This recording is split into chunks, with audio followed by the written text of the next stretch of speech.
The book of 1 Samuel.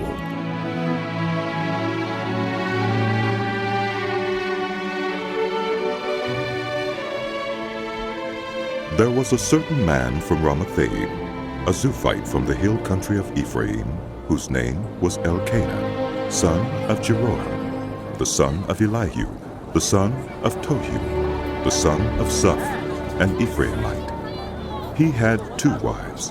One was called Hannah, and the other Peninnah. Peninnah had children, but Hannah had none.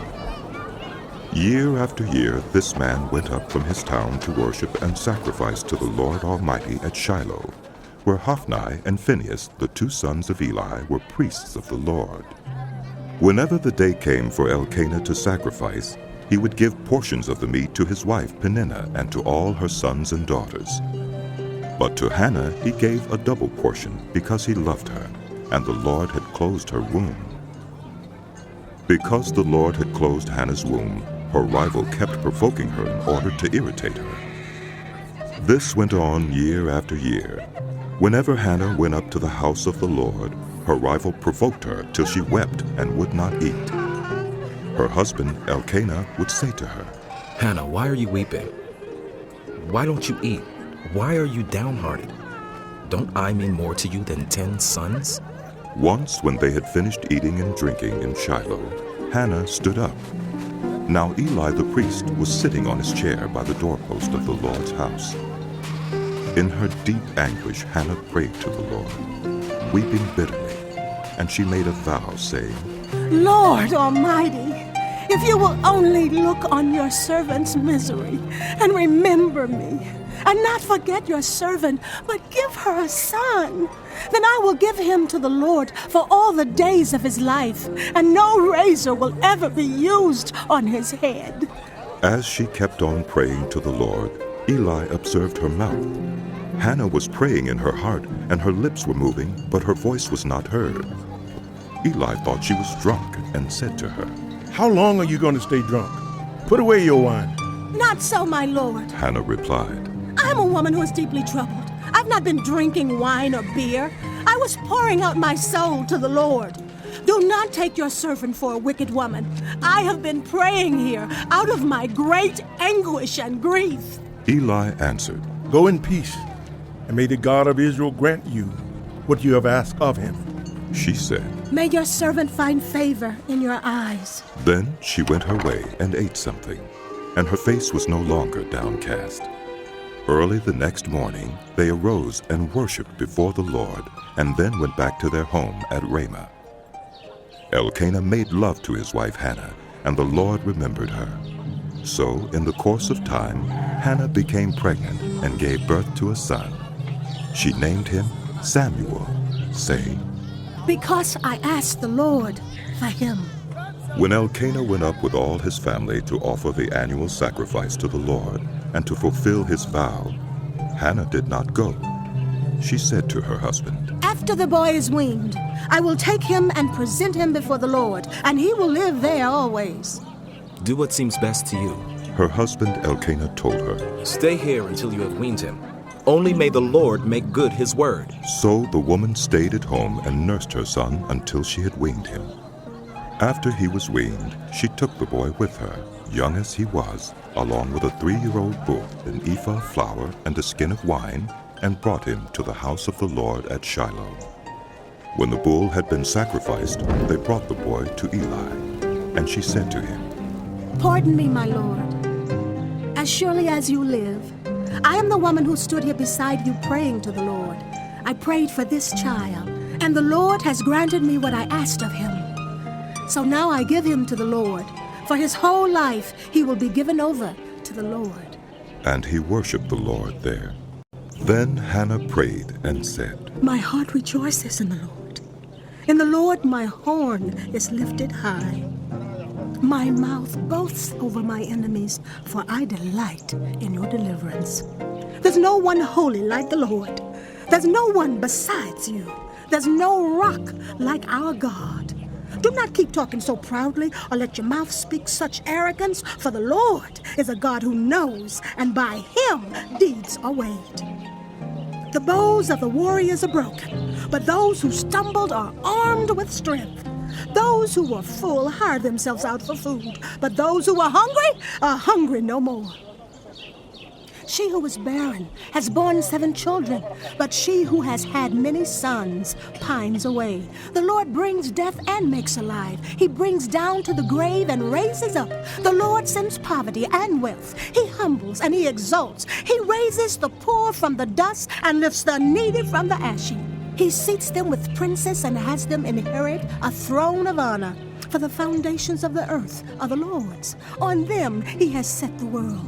He will guard the feet of his faithful servants, but the wicked will be silenced in the place of darkness. It is not by strength that one prevails. Those who oppose the Lord will be broken. The Most High will thunder from heaven. The Lord will judge the ends of the earth. He will give strength to his king and exalt the horn of his anointed. Then Elkanah went home to Ramah, but the boy ministered before the Lord under Eli the priest. Eli's sons were scoundrels. They had no regard for the Lord. Now it was the practice of the priests that whenever any of the people offered a sacrifice, the priest's servant would come with a 3-pronged fork in his hand while the meat was being boiled, and would plunge the fork into the pan or kettle or cauldron or pot. Whatever the fork brought up, the priest would take for himself. This is how they treated all the Israelites who came to Shiloh. But even before the fat was burned, the priest's servant would come and say to the person who was sacrificing, "Give the priest some meat to roast.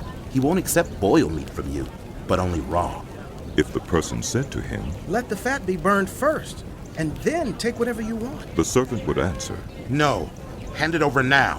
If you don't, I'll take it by force." This sin of the young men was very great in the Lord's sight, for they were treating the Lord's offering with contempt.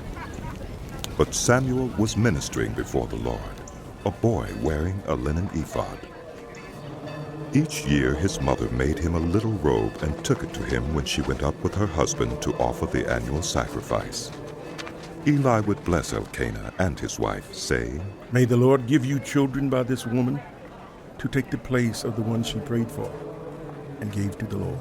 Then they would go home, and the Lord was gracious to Hannah. She gave birth to 3 sons and 2 daughters. Meanwhile, the boy Samuel grew up in the presence of the Lord.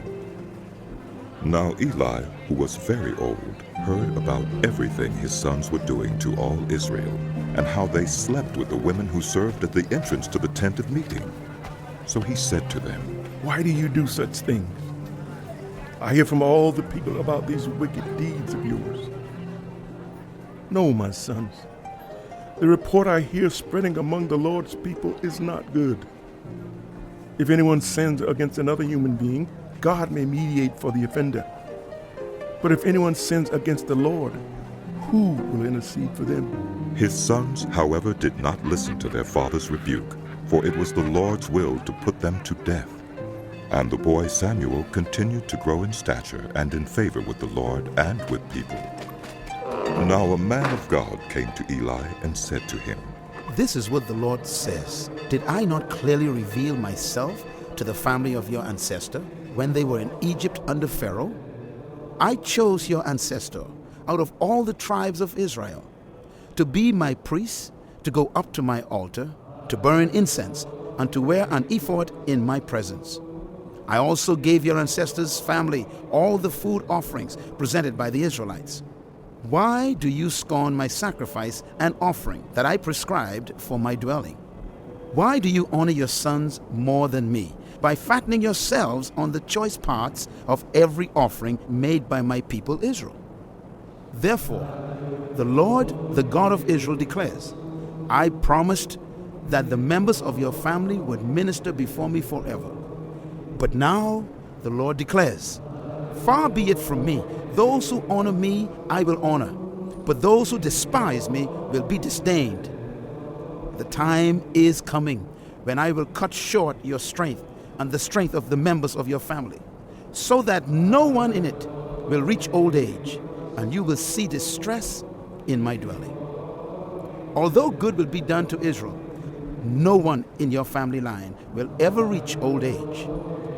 Every one of you that I do not cut off from serving at my altar, I will spare only to destroy your sight and sap your strength, and all your descendants will die in the prime of life. And what happens to your two sons, Hophni and Phinehas, will be a sign to you.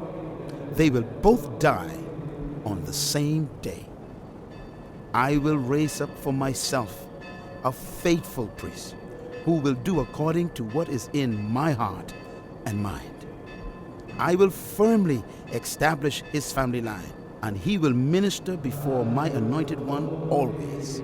Then everyone left in your family line will come and bow down before him for a piece of silver and a loaf of bread, and plead, appoint me to some priestly office so I can have food to eat. The boy Samuel ministered before the Lord under Eli. In those days, the word of the Lord was rare. There were not many visions. One night, Eli, whose eyes were becoming so weak that he could barely see, was lying down in his usual place. The lamp of God had not yet gone out, and Samuel was lying down in the house of the Lord, where the ark of God was. Then the Lord called Samuel. Samuel answered, Here I am. and he ran to Eli and said, Here I am. You called me? But Eli said, I did not call. Go back and lie down. So he went and lay down. Again the Lord called, Samuel. and Samuel got up and went to Eli and said, Here I am. You called me?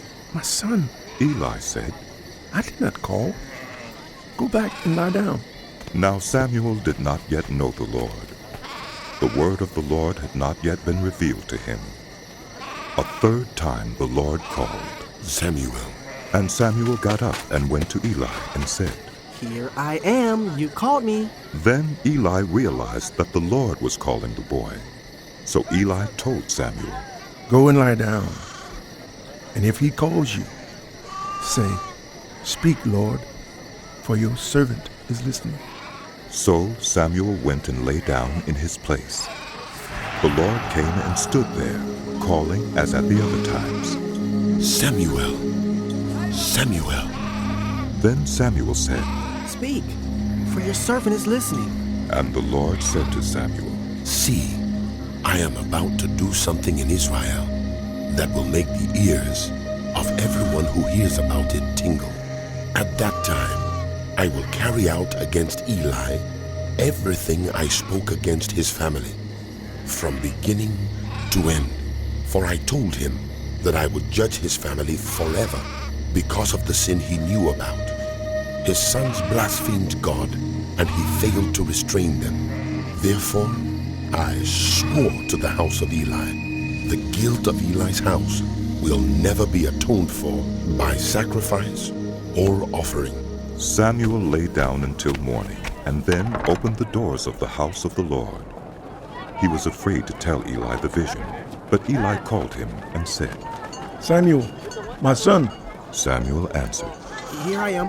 what was it he said to you? Eli asked, Do not hide it from me. May God deal with you, be it ever so severely, if you hide from me anything he told you. So Samuel told him everything, hiding nothing from him. Then Eli said, He is the Lord. Let him do what is good in his eyes. The Lord was with Samuel as he grew up, and he let none of Samuel's words fall to the ground. And all Israel, from Dan to Beersheba, recognized that Samuel was attested as a prophet of the Lord. The Lord continued to appear at Shiloh, and there he revealed himself to Samuel through his word. And Samuel's word came to all Israel. Now the Israelites went out to fight against the Philistines. The Israelites camped at Ebenezer, and the Philistines at Aphek. The Philistines deployed their forces to meet Israel. And as the battle spread, Israel was defeated by the Philistines, who killed about 4,000 of them on the battlefield. When the soldiers returned to camp, the elders of Israel asked, Why did the Lord bring defeat on us today before the Philistines? Let us bring the ark of the Lord's covenant from Shiloh, so that he may go with us and save us from the hand of our enemies. So the people sent men to Shiloh, and they brought back the ark of the covenant of the Lord Almighty, who is enthroned between the cherubim. And Eli's 2 sons, Hophni and Phinehas, were there with the ark of the covenant of God. When the ark of the Lord's covenant came into the camp, all Israel raised such a great shout that the ground shook. Hearing the uproar, the Philistines asked, "What's all this shouting in the Hebrew camp?" When they learned that the ark of the Lord had come into the camp, the Philistines were afraid. "A god has come into the camp," they said. "We're in trouble." "Nothing like this has happened before. Woe to us! Who will deliver us from the hand of these mighty gods? They are the gods who struck the Egyptians with all kinds of plagues in the wilderness." "Be strong, Philistines. Be men, or you'll be subject to the Hebrews as they have been to you. Be men and fight!" So the Philistines fought, and the Israelites were defeated, and every man fled to his tent. The slaughter was very great. Israel lost 30,000 foot soldiers. The ark of God was captured, and Eli's 2 sons, Hophni and Phinehas, died. That same day, a Benjamite ran from the battle line and went to Shiloh with his clothes torn and dust on his head. When he arrived, there was Eli sitting on his chair by the side of the road watching, because his heart feared for the ark of God. When the man entered the town and told what had happened, the whole town sent up a cry. Eli heard the outcry and asked, "What is the meaning of this uproar?" The man hurried over to Eli, who was 98 years old and whose eyes had failed, so that he could not see. He told Eli, "I've just come from the battle line. I fled from it this very day." Eli asked, "What happened, my son?" The one who brought the news replied, "Israel fled before the Philistines, and the army has suffered heavy losses. Also, your 2 sons, Hophni and Phinehas, are dead, and the ark of God has been captured." When he mentioned the ark of God, Eli fell backward off his chair by the side of the gate. His neck was broken, and he died, for he was an old man, and he was heavy. He had led Israel 40 years. His daughter-in-law, the wife of Phinehas, was pregnant and near the time of delivery. When she heard the news that the ark of God had been captured and that her father-in-law and her husband were dead, she went into labor and gave birth, but was overcome by her labor pains. As she was dying, the women attending her said, "Don't despair. You have given birth to a son." But she did not respond or pay any attention. She named the boy Ichabod, saying, "The glory has departed from Israel." Because of the capture of the ark of God and the deaths of her father-in-law and her husband, she said, "The glory has departed from Israel, for the ark of God has been captured." After the Philistines had captured the ark of God, they took it from Ebenezer to Ashdod. Then they carried the ark into Dagon's temple and set it beside Dagon. When the people of Ashdod rose early the next day, there was Dagon fallen on his face on the ground before the ark of the Lord.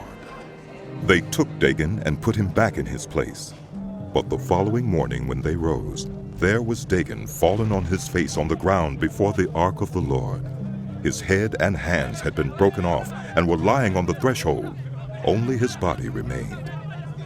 That is why to this day neither the priests of Dagon nor any others who enter Dagon's temple at Ashdod step on the threshold. The Lord's hand was heavy on the people of Ashdod and its vicinity. He brought devastation on them and afflicted them with tumors. When the people of Ashdod saw what was happening, they said, The ark of the God of Israel must not stay here with us, because his hand is heavy on us and on Dagon, our God." So they called together all the rulers of the Philistines and asked them, "What shall we do with the ark of the God of Israel?" They answered, "Have the ark of the God of Israel moved to Gath." So they moved the ark of the God of Israel. But after they had moved it, the Lord's hand was against that city, throwing it into a great panic. He afflicted the people of the city, both young and old, with an outbreak of tumors. So they sent the ark of God to Ekron. As the ark of God was entering Ekron, the people of Ekron cried out, "They have brought the ark of the God of Israel around to us to kill us and our people. So they called together all the rulers of the Philistines and said, Send the ark of the God of Israel away. Let it go back to its own place, or it will kill us and our people. For death had filled the city with panic. God's hand was very heavy on it. Those who did not die were afflicted with tumors, and the outcry of the city went up to heaven. When the ark of the Lord had been in Philistine territory 7 months, the Philistines called for the priests and the diviners and said, What shall we do with the ark of the Lord? Tell us how we should send it back to its place. They answered, If you return the ark of the God of Israel, do not send it back to him without a gift. By all means, send a guilt offering to him. Then you will be healed, and you will know why his hand has not been lifted from you. The Philistines asked, What guilt offering should we send to him? They replied, 5 gold tumors and 5 gold rats, according to the number of the Philistine rulers, because the same plague has struck both you and your rulers. Make models of the tumors and of the rats that are destroying the country, and give glory to Israel's God. Perhaps he will lift his hand from you and your gods and your land. Why do you harden your hearts as the Egyptians and Pharaoh did? When Israel's God dealt harshly with them, did they not send the Israelites out so they could go on their way? Now then, get a new cart ready, with 2 cows that have calved that have never been yoked. Hitch the cows to the cart, but take their calves away and pin them up. Take the ark of the Lord and put it on the cart, and in a chest beside it put the gold objects you are sending back to him as a guilt offering. Send it on its way, but keep watching it. If it goes up to its own territory, toward Beth Shemesh, then the Lord has brought this great disaster on us. But if it does not, then we will know that it was not his hand that struck us, but that it happened to us by chance. So they did this. They took 2 such cows and hitched them to the cart and pinned up their calves. They placed the ark of the Lord on the cart, and along with it the chest containing the gold rats and the models of the tumors. Then the cows went straight up toward Beth Shemesh, keeping on the road and lowing all the way. They did not turn to the right or to the left. The rulers of the Philistines followed them as far as the border of Beth Shemesh. Now the people of Beth Shemesh were harvesting their wheat in the valley, and when they looked up and saw the ark, they rejoiced at the sight. The cart came to the field of Joshua of Beth Shemesh, and there it stopped beside a large rock. The people chopped up the wood of the cart and sacrificed the cows as a burnt offering to the Lord. The Levites took down the ark of the Lord, together with the chest containing the gold objects, and placed them on the large rock. On that day the people of Beth Shemesh offered burnt offerings and made sacrifices to the Lord. The 5 rulers of the Philistines saw all this, and then returned that same day to Ekron. These are the gold tumors the Philistines sent as a guilt offering to the Lord, 1 each for Ashdod, Gaza, Ashkelon, Gath, and Ekron. And the number of the gold rats was according to the number of Philistine towns belonging to the 5 rulers, the fortified towns with their country villages. The large rock on which the Levites set the ark of the Lord is a witness to this day in the field of Joshua of Beth Shemesh. But God struck down some of the inhabitants of Beth Shemesh, putting 70 of them to death because they looked into the ark of the Lord. The people mourned because of the heavy blow the Lord had dealt them, and the people of Beth Shemesh asked, Who can stand in the presence of the Lord, this holy God? To whom will the ark go up from here? Then they sent messengers to the people of Kiriath-Jearim, saying, The Philistines have returned the ark of the Lord. Come down and take it up to your town. So the men of Kiriath-Jearim came and took up the ark of the Lord. They brought it to Abinadab's house on the hill and consecrated Eleazar his son to guard the ark of the Lord. The ark remained at Kiriath-Jearim a long time, 20 years in all.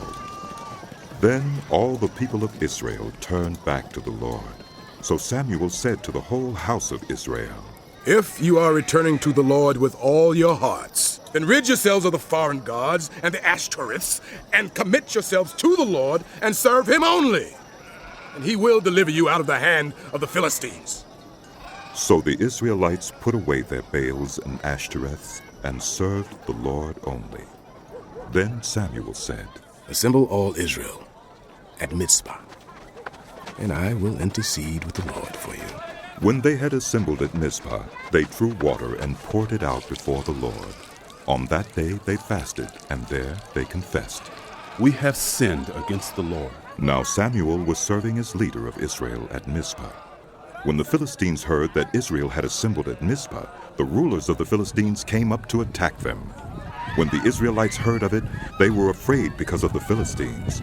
They said to Samuel, "Do not stop crying out to the Lord our God for us, that he may rescue us from the hand of the Philistines." Then Samuel took a suckling lamb and sacrificed it as a whole burnt offering to the Lord. He cried out to the Lord on Israel's behalf, and the Lord answered him. While Samuel was sacrificing the burnt offering, the Philistines drew near to engage Israel in battle. But that day the Lord thundered with loud thunder against the Philistines, and threw them into such a panic that they were routed before the Israelites. The men of Israel rushed out of Mizpah and pursued the Philistines, slaughtering them along the way to a point below Beth-kar. Then Samuel took a stone and set it up between Mizpah and Shen. He named it Ebenezer, saying, "Thus far the Lord has helped us." So the Philistines were subdued, and they stopped invading Israel's territory. Throughout Samuel's lifetime, the hand of the Lord was against the Philistines. The towns from Ekron to Gath that the Philistines had captured from Israel were restored, and Israel delivered the neighboring territory from the hands of the Philistines. And there was peace between Israel and the Amorites. Samuel continued as Israel's leader all the days of his life. From year to year he went on a circuit from Bethel to Gilgal to Mizpah, judging Israel in all those places. But he always went back to Ramah, where his home was, and there he also held court for Israel, and he built an altar there to the Lord. When Samuel grew old, he appointed his sons as Israel's leaders. The name of his firstborn was Joel, and the name of his second was Abijah, and they served at Beersheba. But his sons did not follow his ways. They turned aside after dishonest gain and accepted bribes and perverted justice. So all the elders of Israel gathered together and came to Samuel at Ramah. They said to him, "You are old, and your sons do not follow your ways. Now appoint a king to lead us, such as all the other nations have." But when they said, "Give us a king to lead us," this displeased Samuel. So he prayed to the Lord, and the Lord told him, "Listen to all that the people are saying to you. It is not you they have rejected, but they have rejected me as their king, as they have done from the day I brought them up out of Egypt until this day, forsaking me and serving other gods. So they are doing to you. Now, listen to them, but warn them solemnly, and let them know what the king who will reign over them will claim as his rights." Samuel told all the words of the Lord to the people who were asking him for a king. He said, "This is what the king who will reign over you will claim as his rights. He will take your sons and make them serve with his chariots and horses, and they will run in front of his chariots. Some he will assign to be commanders of thousands and commanders of 50s, and others to plow his ground and reap his harvest, and still others to make weapons of war and equipment for his chariots. He will take your daughters to be perfumers and cooks and bakers. He will take the best of your fields and vineyards and olive groves and give them to his attendants. He will take 1/10 of your grain and of your vintage and give it to his officials and attendants. Your male and female servants and the best of your cattle and donkeys he will take for his own use. He will take 1/10 of your flocks, and you yourselves will become his slaves. When that day comes, you will cry out for relief from the king you have chosen. But the Lord will not answer you in that day." But the people refused to listen to Samuel. "No," they said, "we want a king over us. Then we will be like all the other nations, with a king to lead us and to go out before us and fight our battles." When Samuel heard all that the people said, he repeated it before the Lord. The Lord answered, Listen to them and give them a king. Then Samuel said to the Israelites, Everyone, go back to your own town. There was a Benjamite, a man of standing, whose name was Kish, son of Abiel, the son of Zerah, the son of Bicharath, the son of Aphiah of Benjamin. Kish had a son named Saul, as handsome a young man as could be found anywhere in Israel, and he was a head taller than anyone else. Now the donkeys belonging to Saul's father Kish were lost, and Kish said to his son Saul, Take one of the servants with you and go and look for the donkeys. So he passed through the hill country of Ephraim and through the area around Shalisha, but they did not find them. They went on into the district of Shalem, but the donkeys were not there. Then he passed through the territory of Benjamin, but they did not find them. When they reached the district of Zuph, Saul said to the servant who was with him, Come, let's go back, or my father will stop thinking about the donkeys and start worrying about us. But the servant replied, Look, in this town there is a man of God. He is highly respected and everything he says comes true. Let's go there now. Perhaps he will tell us what way to take. Saul said to his servant, If we go, what can we give the man? The food in our sacks is gone. We have no gift to take to the man of God. What do we have? The servant answered him again. Look, he said, I have a quarter of a shekel of silver. I will give it to the man of God so that he will tell us what way to take. Formerly in Israel, if people went to inquire of God, they would say, Come, let us go to the seer, because the prophet of today used to be called a seer. Good, Saul said to his servant. Come, let's go. So they set out for the town where the man of God was. As they were going up the hill to the town, they met some young women coming out to draw water, and they asked them, Is the seer here? He is. They answered, He's ahead of you. Hurry now. He has just come to our town today, for the people have a sacrifice at the high place. As soon as you enter the town, you will find him before he goes up to the high place to eat. The people will not begin eating until he comes, because he must bless the sacrifice. Afterward, those who are invited will eat. Go up now. You should find him about this time. They went up to the town, and as they were entering it, there was Samuel coming toward them on his way up to the high place. Now the day before Saul came, the Lord had revealed this to Samuel. About this time tomorrow, I will send you a man from the land of Benjamin. Anoint him ruler over my people Israel. He will deliver them from the hand of the Philistines. I have looked on my people, for their cry has reached me. When Samuel caught sight of Saul, the Lord said to him, This is the man I spoke to you about. He will govern my people. Saul approached Samuel in the gateway and asked, Would you please tell me where the seer's house is? I am the seer. Samuel replied, Go up ahead of me to the high place, for the day you are to eat with me. And in the morning, I will send you on your way and will tell you all that is in your heart. As for the donkeys you lost 3 days ago, do not worry about them. They have been found. And to whom is all the desire of Israel turned, if not to you and your whole family line? Saul answered, But am I not a Benjamite, from the smallest tribe of Israel? And is not my clan the least of all the clans of the tribe of Benjamin? Why do you say such a thing to me? Then Samuel brought Saul and his servant into the hall and seated them at the head of those who were invited, about 30 in number. Samuel said to the cook, Bring the piece of meat I gave you, the one I told you to lay aside. So the cook took up the thigh with what was on it and set it in front of Saul. Samuel said, Here is what has been kept for you. Eat, because it was set aside for you for this occasion, from the time I said, I have invited guests. And Saul dined with Samuel that day. After they came down from the high place to the town, Samuel talked with Saul on the roof of his house. They rose about daybreak, and Samuel called to Saul on the roof, Get ready, and I will send you on your way. When Saul got ready, he and Samuel went outside together. As they were going down to the edge of the town, Samuel said to Saul, Tell the servant to go on ahead of us. And the servant did so. But you, stay here for a while, so that I may give you a message from God. Then Samuel took a bottle of olive oil and poured it on Saul's head and kissed him, saying, Has not the Lord anointed you ruler over his inheritance? When you leave me today, you will meet 2 men near Rachel's tomb at Zelzah, on the border of Benjamin.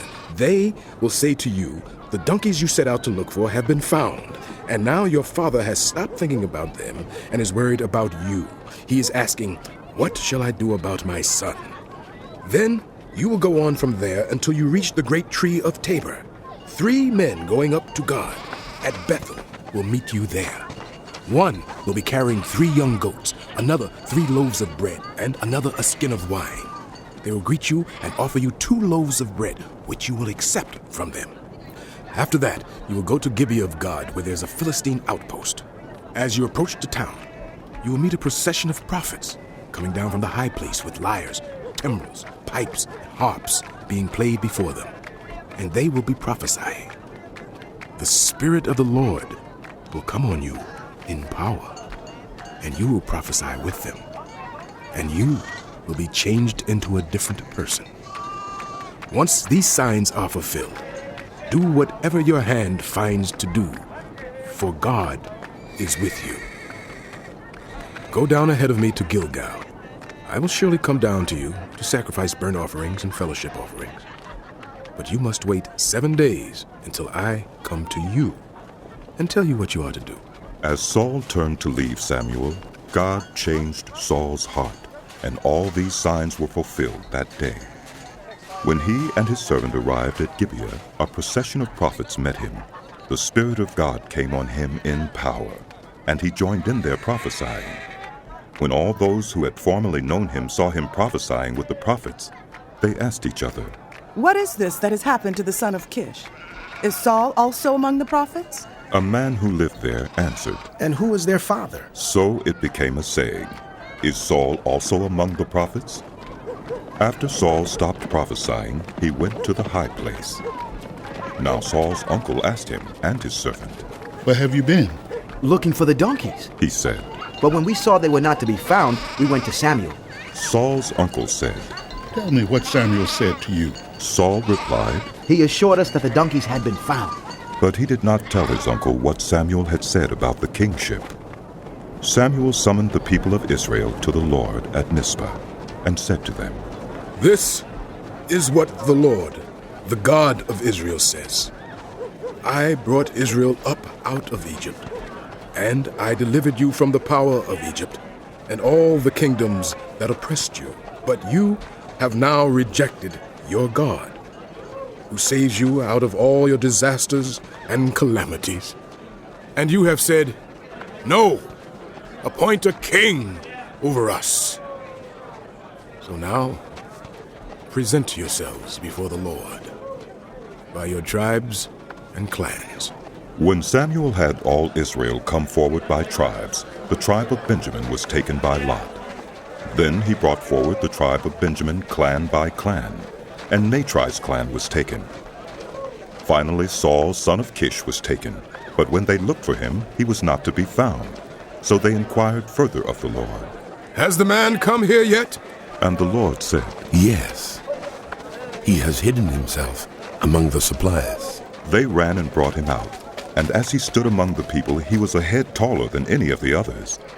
Samuel said to all the people, "Do you see the man the Lord has chosen? There is no one like him among all the people." Then the people shouted, "Long live the king!" Samuel explained to the people the rights and duties of kingship. He wrote them down on a scroll and deposited it before the Lord.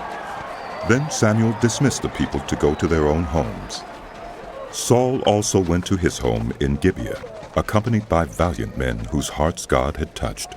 But some scoundrels said, "How can this fellow save us?" They despised him and brought him no gifts, but Saul kept silent.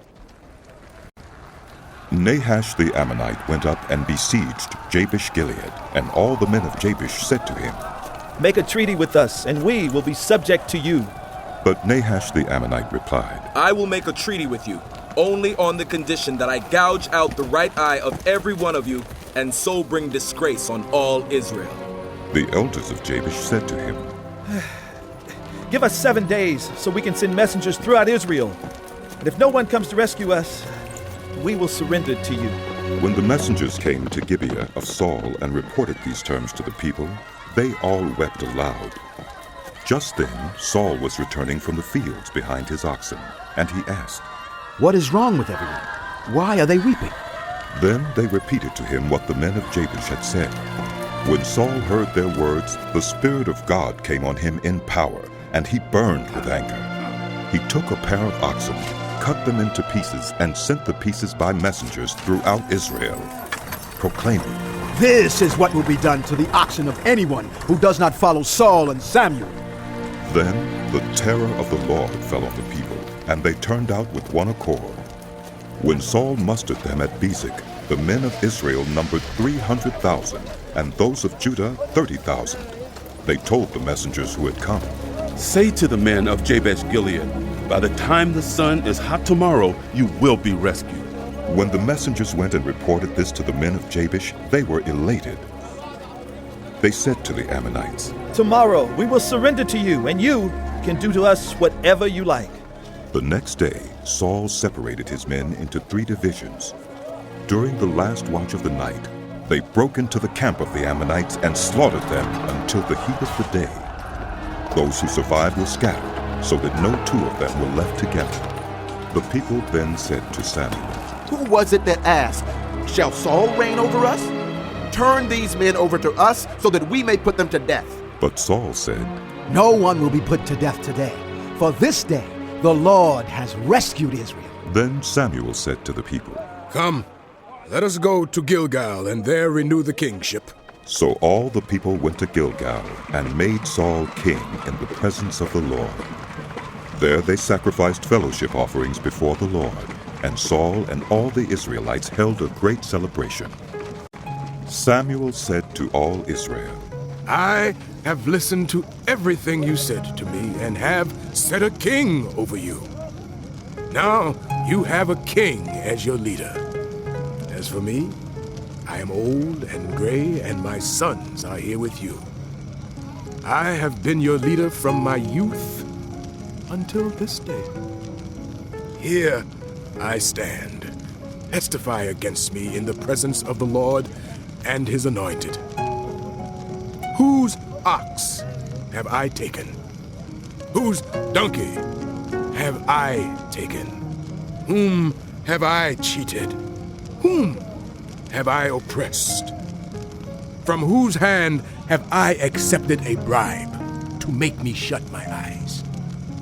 If I have done any of these things, I will make it right." "You have not cheated or oppressed us." They replied. "You have not taken anything from anyone's hand."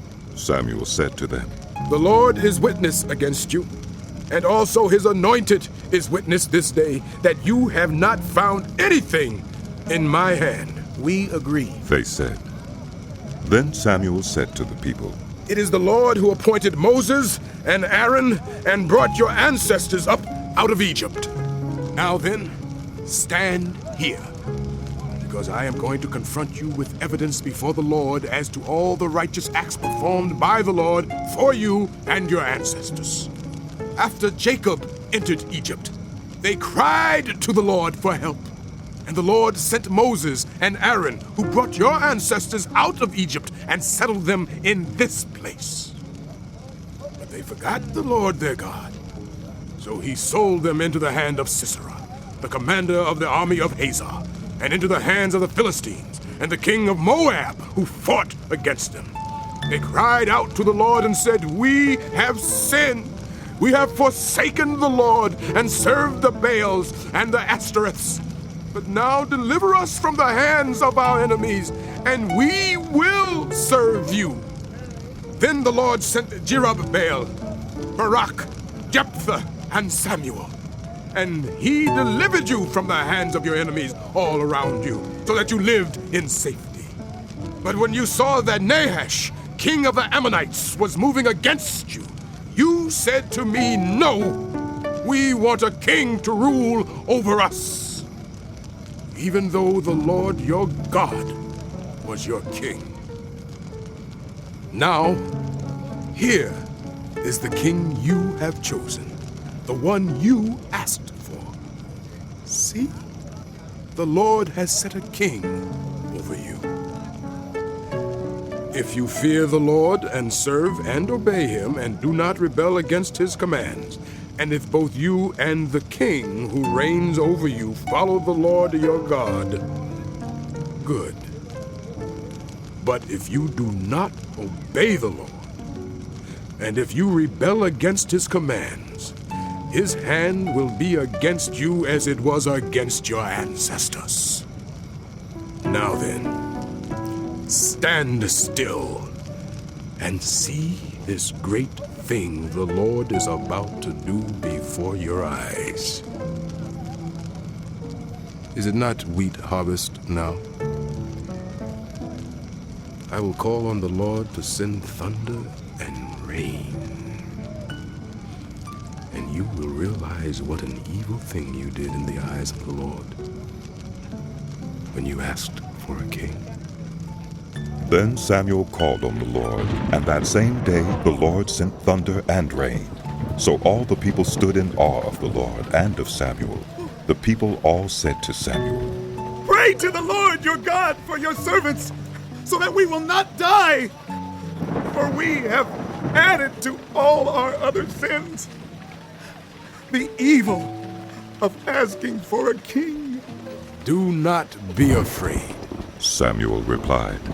You have done all this evil, yet do not turn away from the Lord, but serve the Lord with all your heart. Do not turn away after useless idols. They can do you no good, nor can they rescue you, because they are useless. For the sake of his great name, the Lord will not reject his people, because the Lord was pleased to make you his own. As for me, far be it from me that I should sin against the Lord by failing to pray for you. And I will teach you the way that is good and right.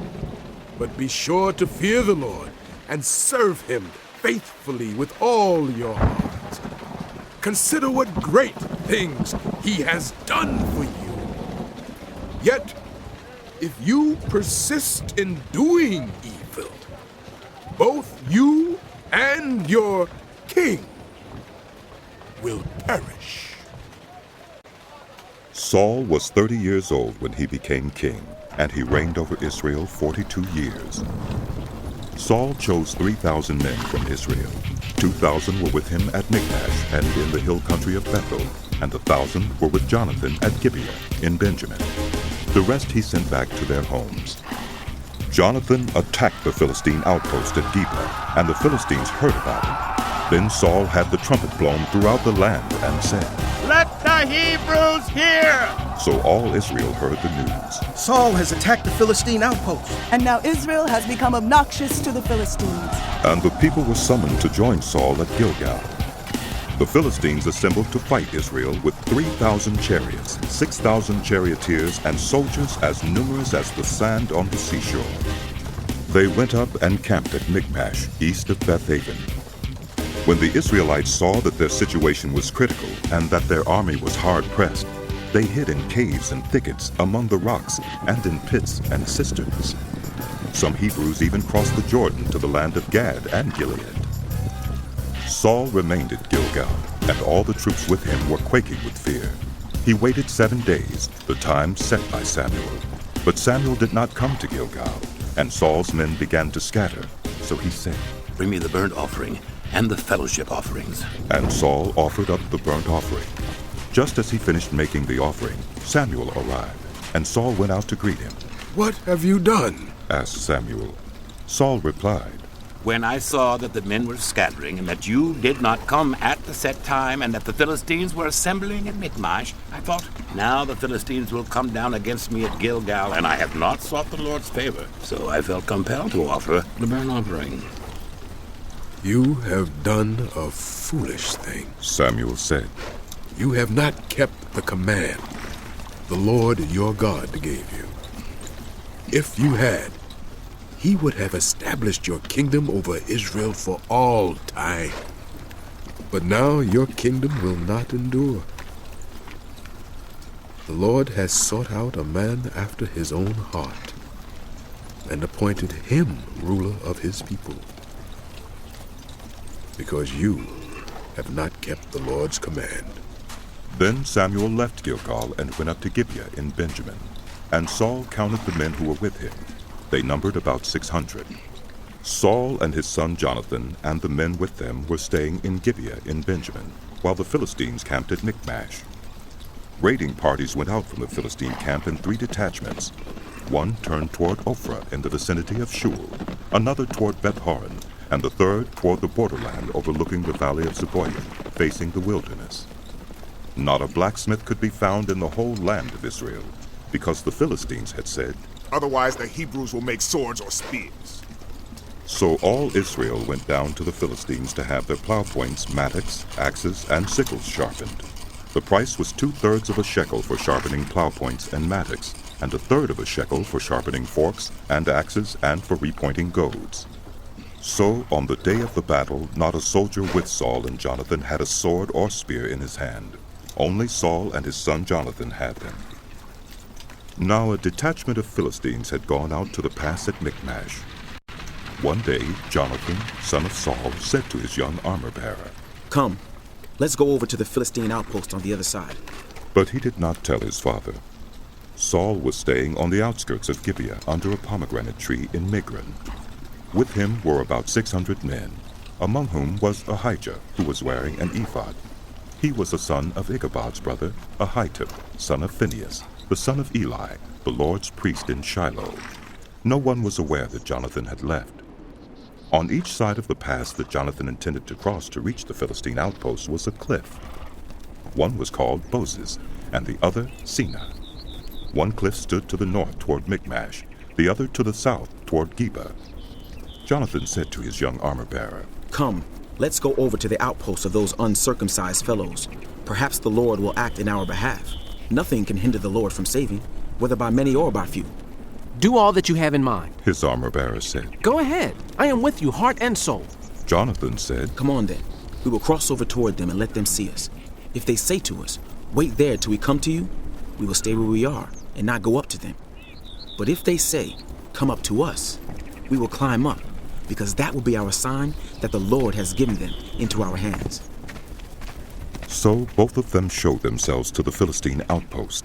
"Look," said the Philistines. "The Hebrews are crawling out of the holes they were hiding in." The men of the outpost shouted to Jonathan and his armor-bearer, "Come up to us, and we'll teach you a lesson." So Jonathan said to his armor-bearer, "Climb up after me. The Lord has given them into the hand of Israel." Jonathan climbed up, using his hands and feet, with his armor-bearer right behind him. The Philistines fell before Jonathan, and his armor-bearer followed and killed behind him. In that first attack, Jonathan and his armor-bearer killed some 20 men in an area of about half an acre. Then panic struck the whole army, those in the camp and field, and those in the outposts and raiding parties, and the ground shook. It was a panic sent by God. Saul's lookouts at Gibeah in Benjamin saw the army melting away in all directions. Then Saul said to the men who were with him, "Muster the forces and see who has left us." When they did, it was Jonathan and his armor-bearer who were not there. Saul said to Ahijah, "Bring the ark of God." At that time it was with the Israelites. While Saul was talking to the priest, the tumult in the Philistine camp increased more and more.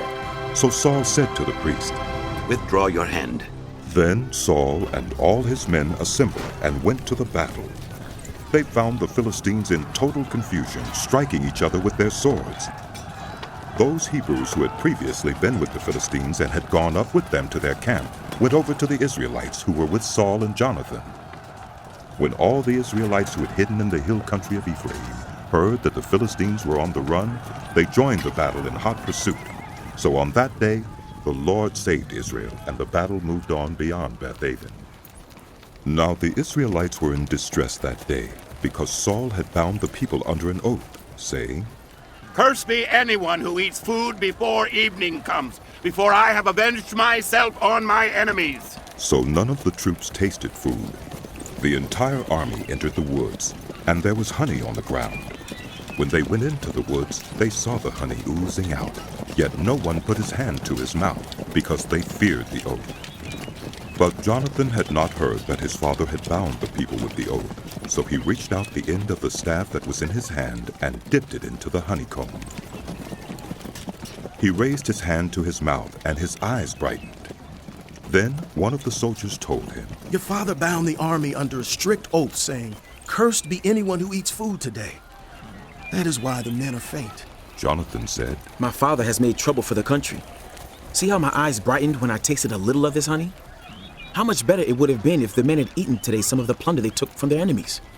Would not the slaughter of the Philistines have been even greater? That day, after the Israelites had struck down the Philistines from Michmash to Ajalon, they were exhausted. They pounced on the plunder, and taking sheep, cattle, and calves, they butchered them on the ground and ate them, together with the blood. Then someone said to Saul, Look, the men are sinning against the Lord by eating meat that has blood in it. You have broken faith. He said. Roll a large stone over here at once. Then he said, Go out among the men and tell them, Each of you bring me your cattle and sheep, and slaughter them here and eat them. Do not sin against the Lord by eating meat with blood still in it. So everyone brought his ox that night and slaughtered it there. Then Saul built an altar to the Lord. It was the first time he had done this. Saul said, Let us go down and pursue the Philistines by night and plunder them till dawn, and let us not leave one of them alive. Do whatever seems best to you. They replied. But the priest said, Let us inquire of God here. So Saul asked God, Shall I go down and pursue the Philistines? Will you give them into Israel's hand? But God did not answer him that day. Saul therefore said, Come here, all you who are leaders of the army, and let us find out what sin has been committed today. As surely as the Lord who rescues Israel lives, even if it lies with my son Jonathan, he must die. But not one of them said a word. Saul then said to all the Israelites, You stand over there. I and Jonathan my son will stand over here. Do what seems best to you. They replied. Then Saul prayed to the Lord, the God of Israel. Why have you not answered your servant today? If the fault is in me or my son Jonathan, respond with Urim. But if the men of Israel are at fault, respond with Thummim. Jonathan and Saul were taken by lot, and the men were cleared. Saul said, Cast the lot between me and Jonathan my son. And Jonathan was taken. Then Saul said to Jonathan, Tell me what you have done. So Jonathan told him, I tasted a little honey with the end of my staff, and now I must die. Saul said, May God deal with me, be it ever so severely, if you do not die, Jonathan. But the men said to Saul, Should Jonathan die? He who has brought about this great deliverance in Israel? Never. As surely as the Lord lives, not a hair of his head will fall to the ground, for he did this today with God's help. So the men rescued Jonathan, and he was not put to death. Then Saul stopped pursuing the Philistines, and they withdrew to their own land. After Saul had assumed rule over Israel, he fought against their enemies on every side: Moab, the Ammonites, Edom, the kings of Zobah, and the Philistines. Wherever he turned, he inflicted punishment on them. He fought valiantly and defeated the Amalekites, delivering Israel from the hands of those who had plundered them. Saul's sons were Jonathan, Ishvi, and Malchishua. The name of his older daughter was Merab, and that of the younger was Michal. His wife's name was Ahinoam, daughter of Ahimaaz. The name of the commander of Saul's army was Abner, son of Ner, and Ner was Saul's uncle. Saul's father Kish and Abner's father Ner were sons of Abiam. All the days of Saul there was bitter war with the Philistines, and whenever Saul saw a mighty or brave man, he took him into his service. Samuel said to Saul, I am the one the Lord sent to anoint you king over his people Israel. So listen now to the message from the Lord. This is what the Lord Almighty says.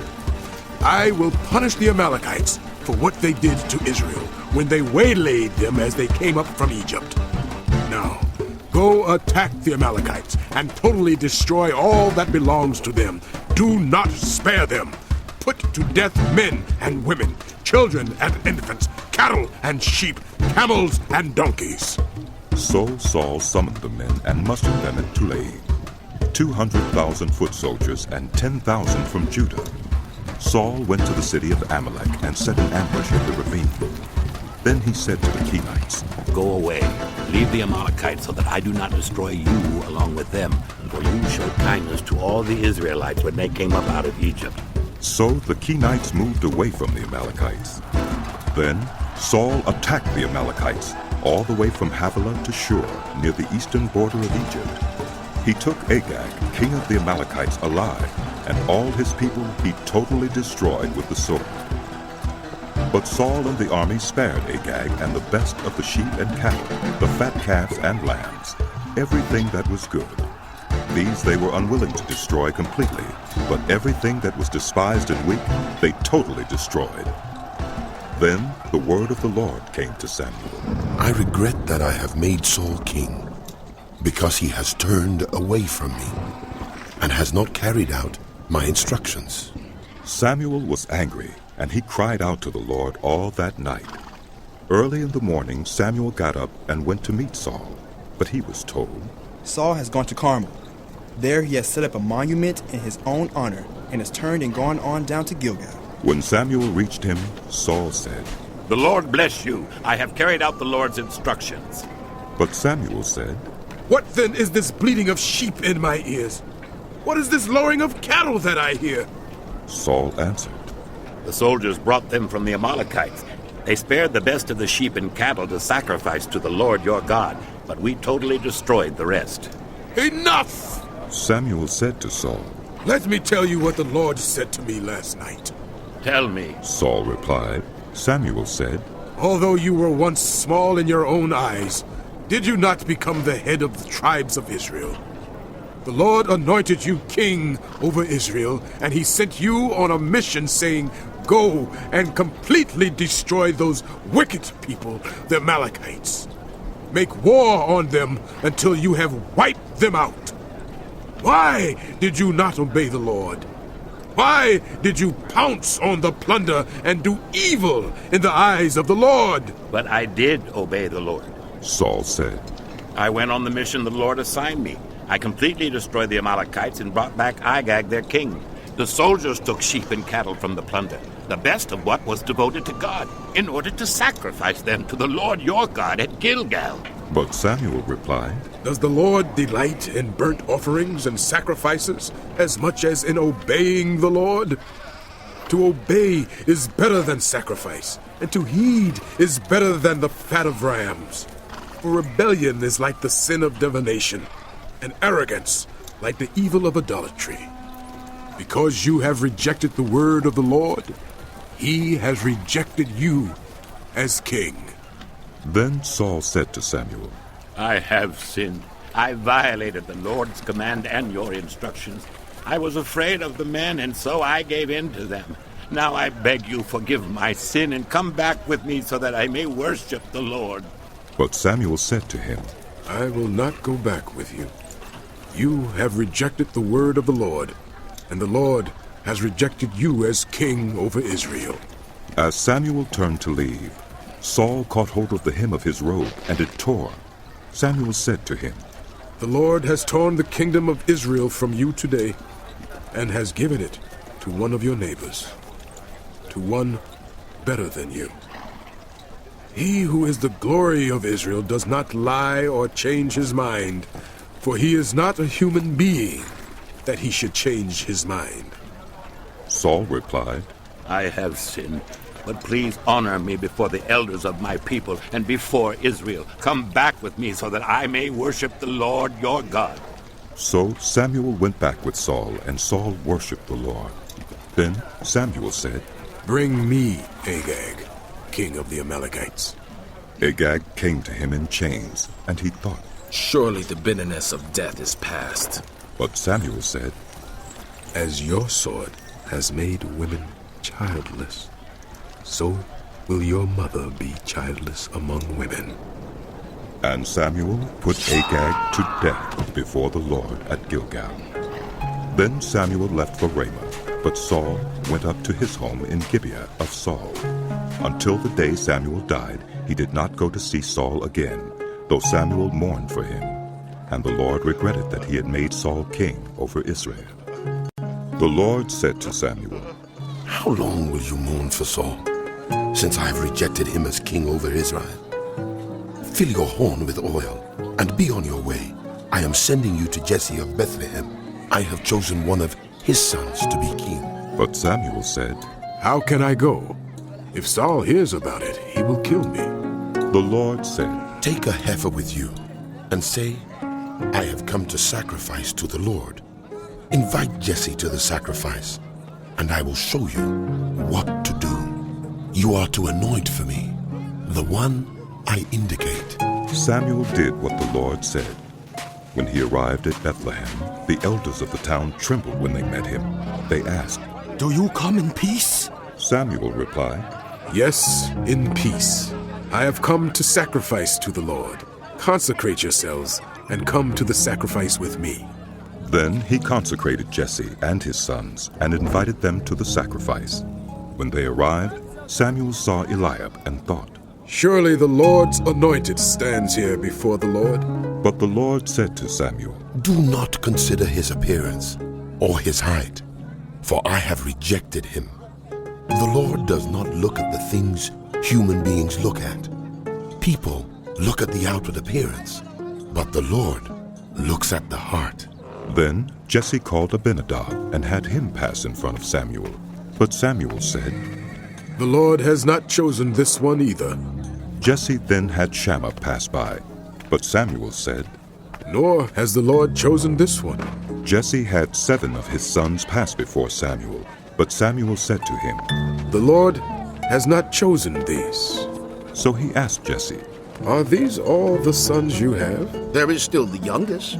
Jesse answered, He is tending the sheep. Samuel said, Send for him. We will not sit down until he arrives. So he sent and had him brought in. He was glowing with health and had a fine appearance and handsome features. Then the Lord said, Rise and anoint him. This is the one.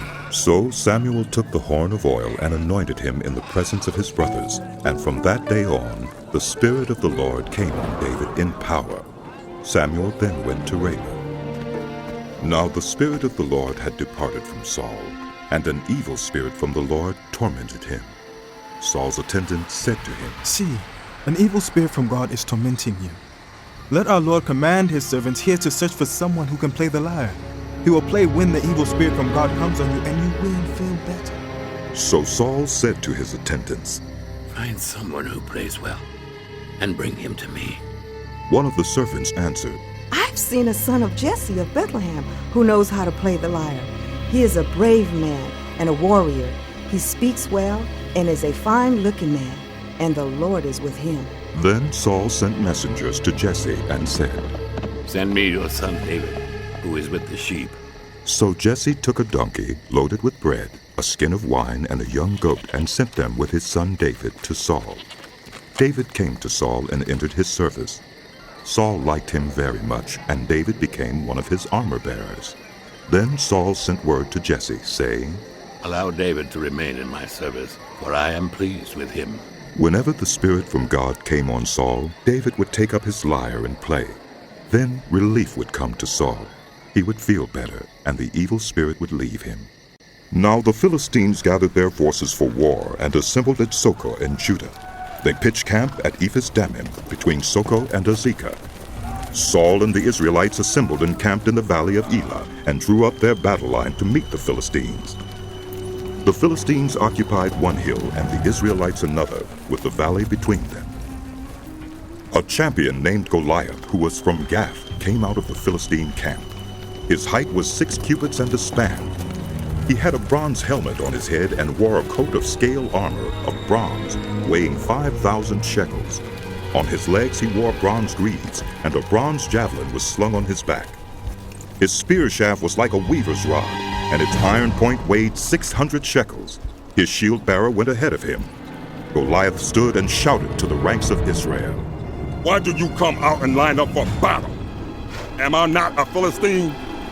And are you not the servants of Saul? Choose a man and have him come down to me. If he's able to fight and kill me, we will become your subjects. But if I overcome him and kill him, you will become our subjects and serve us. Then the Philistines said, This day I defy the armies of Israel. Give me a man and let us fight each other. On hearing the Philistines' words, Saul and all the Israelites were dismayed and terrified. Now David was the son of an Ephrathite named Jesse, who was from Bethlehem in Judah. Jesse had 8 sons, and in Saul's time he was very old. Jesse's 3 oldest sons had followed Saul to the war. The firstborn was Eliab, the second Abinadab, and the third Shammah. David was the youngest. The 3 oldest followed Saul, but David went back and forth from Saul to tend his father's sheep at Bethlehem. For 40 days the Philistine came forward every morning and evening and took his stand. Now Jesse said to his son David, "Take this ephah of roasted grain and these 10 loaves of bread for your brothers, and hurry to their camp. Take along these 10 cheeses to the commander of their unit. See how your brothers are, and bring back some assurance from them. They are with Saul and all the men of Israel in the valley of Elah, fighting against the Philistines." Early in the morning David left the flock in the care of a shepherd, loaded up and set out as Jesse had directed. He reached the camp as the army was going out to its battle positions, shouting the war cry. Israel and the Philistines were drawing up their lines facing each other. David left his things with the keeper of supplies, ran to the battle lines, and asked his brothers how they were. As he was talking with them, Goliath, the Philistine champion from Gath, stepped out from his lines and shouted his usual defiance. And David heard it. Whenever the Israelites saw the man, they all fled from him in great fear. Now the Israelites had been saying, "Do you see how this man keeps coming out? He comes out to defy Israel. The king will give great wealth to the man who kills him. He will also give him his daughter in marriage and will exempt his family line from taxes in Israel." David asked those standing near him, "What will be done for the man who kills this Philistine and removes this disgrace from Israel? Who is this uncircumcised Philistine that he should defy the armies of the living God?" They repeated to him what they had been saying and told him, "This is what will be done for the man who kills him." When Eliab, David's oldest brother, heard him speaking with the men, he burned with anger at him and asked, "Why have you come down here? And with whom did you leave those few sheep in the wilderness? I know how conceited you are and how wicked your heart is. You came down only to watch the battle." "Now what have I done?" said David. "Can I even speak?" He then turned away to someone else and brought up the same matter, and the men answered him as before. What David said was overheard and reported to Saul, and Saul sent for him. David said to Saul, "Let no one lose heart on account of this Philistine. Your servant will go and fight him." Saul replied, "You are not able to go out against this Philistine and fight him. You are little more than a boy, and he has been a warrior from his youth." But David said to Saul, "Your servant has been keeping his father's sheep. When a lion or a bear came and carried off a sheep from the flock, I went after it, struck it, and rescued the sheep from its mouth. When it turned on me, I seized it by its hair, struck it, and killed it. Your servant has killed both the lion and the bear. This uncircumcised Philistine will be like one of them, because he has defied the armies of the living God. The Lord who rescued me from the paw of the lion and the paw of the bear will rescue me from the hand of this Philistine." Saul said to David, "Go, and the Lord be with you." Then Saul dressed David in his own tunic. He put a coat of armor on him and a bronze helmet on his head. David fastened on his sword over the tunic and tried walking around, because he was not used to them. "I cannot go in these," he said to Saul, "because I am not used to them." So he took them off. Then he took his staff in his hand, chose 5 smooth stones from the stream, put them in the pouch of his shepherd's bag, and with his sling in his hand, approached the Philistine. Meanwhile, the Philistine, with his shield-bearer in front of him, kept coming closer to David. He looked David over and saw that he was little more than a boy, glowing with health and handsome, and he despised him. He said to David, "Am I a dog that you come at me with sticks?" And the Philistine cursed David by his gods. "Come here," he said, "and I'll give your flesh to the birds and the wild animals." Ah!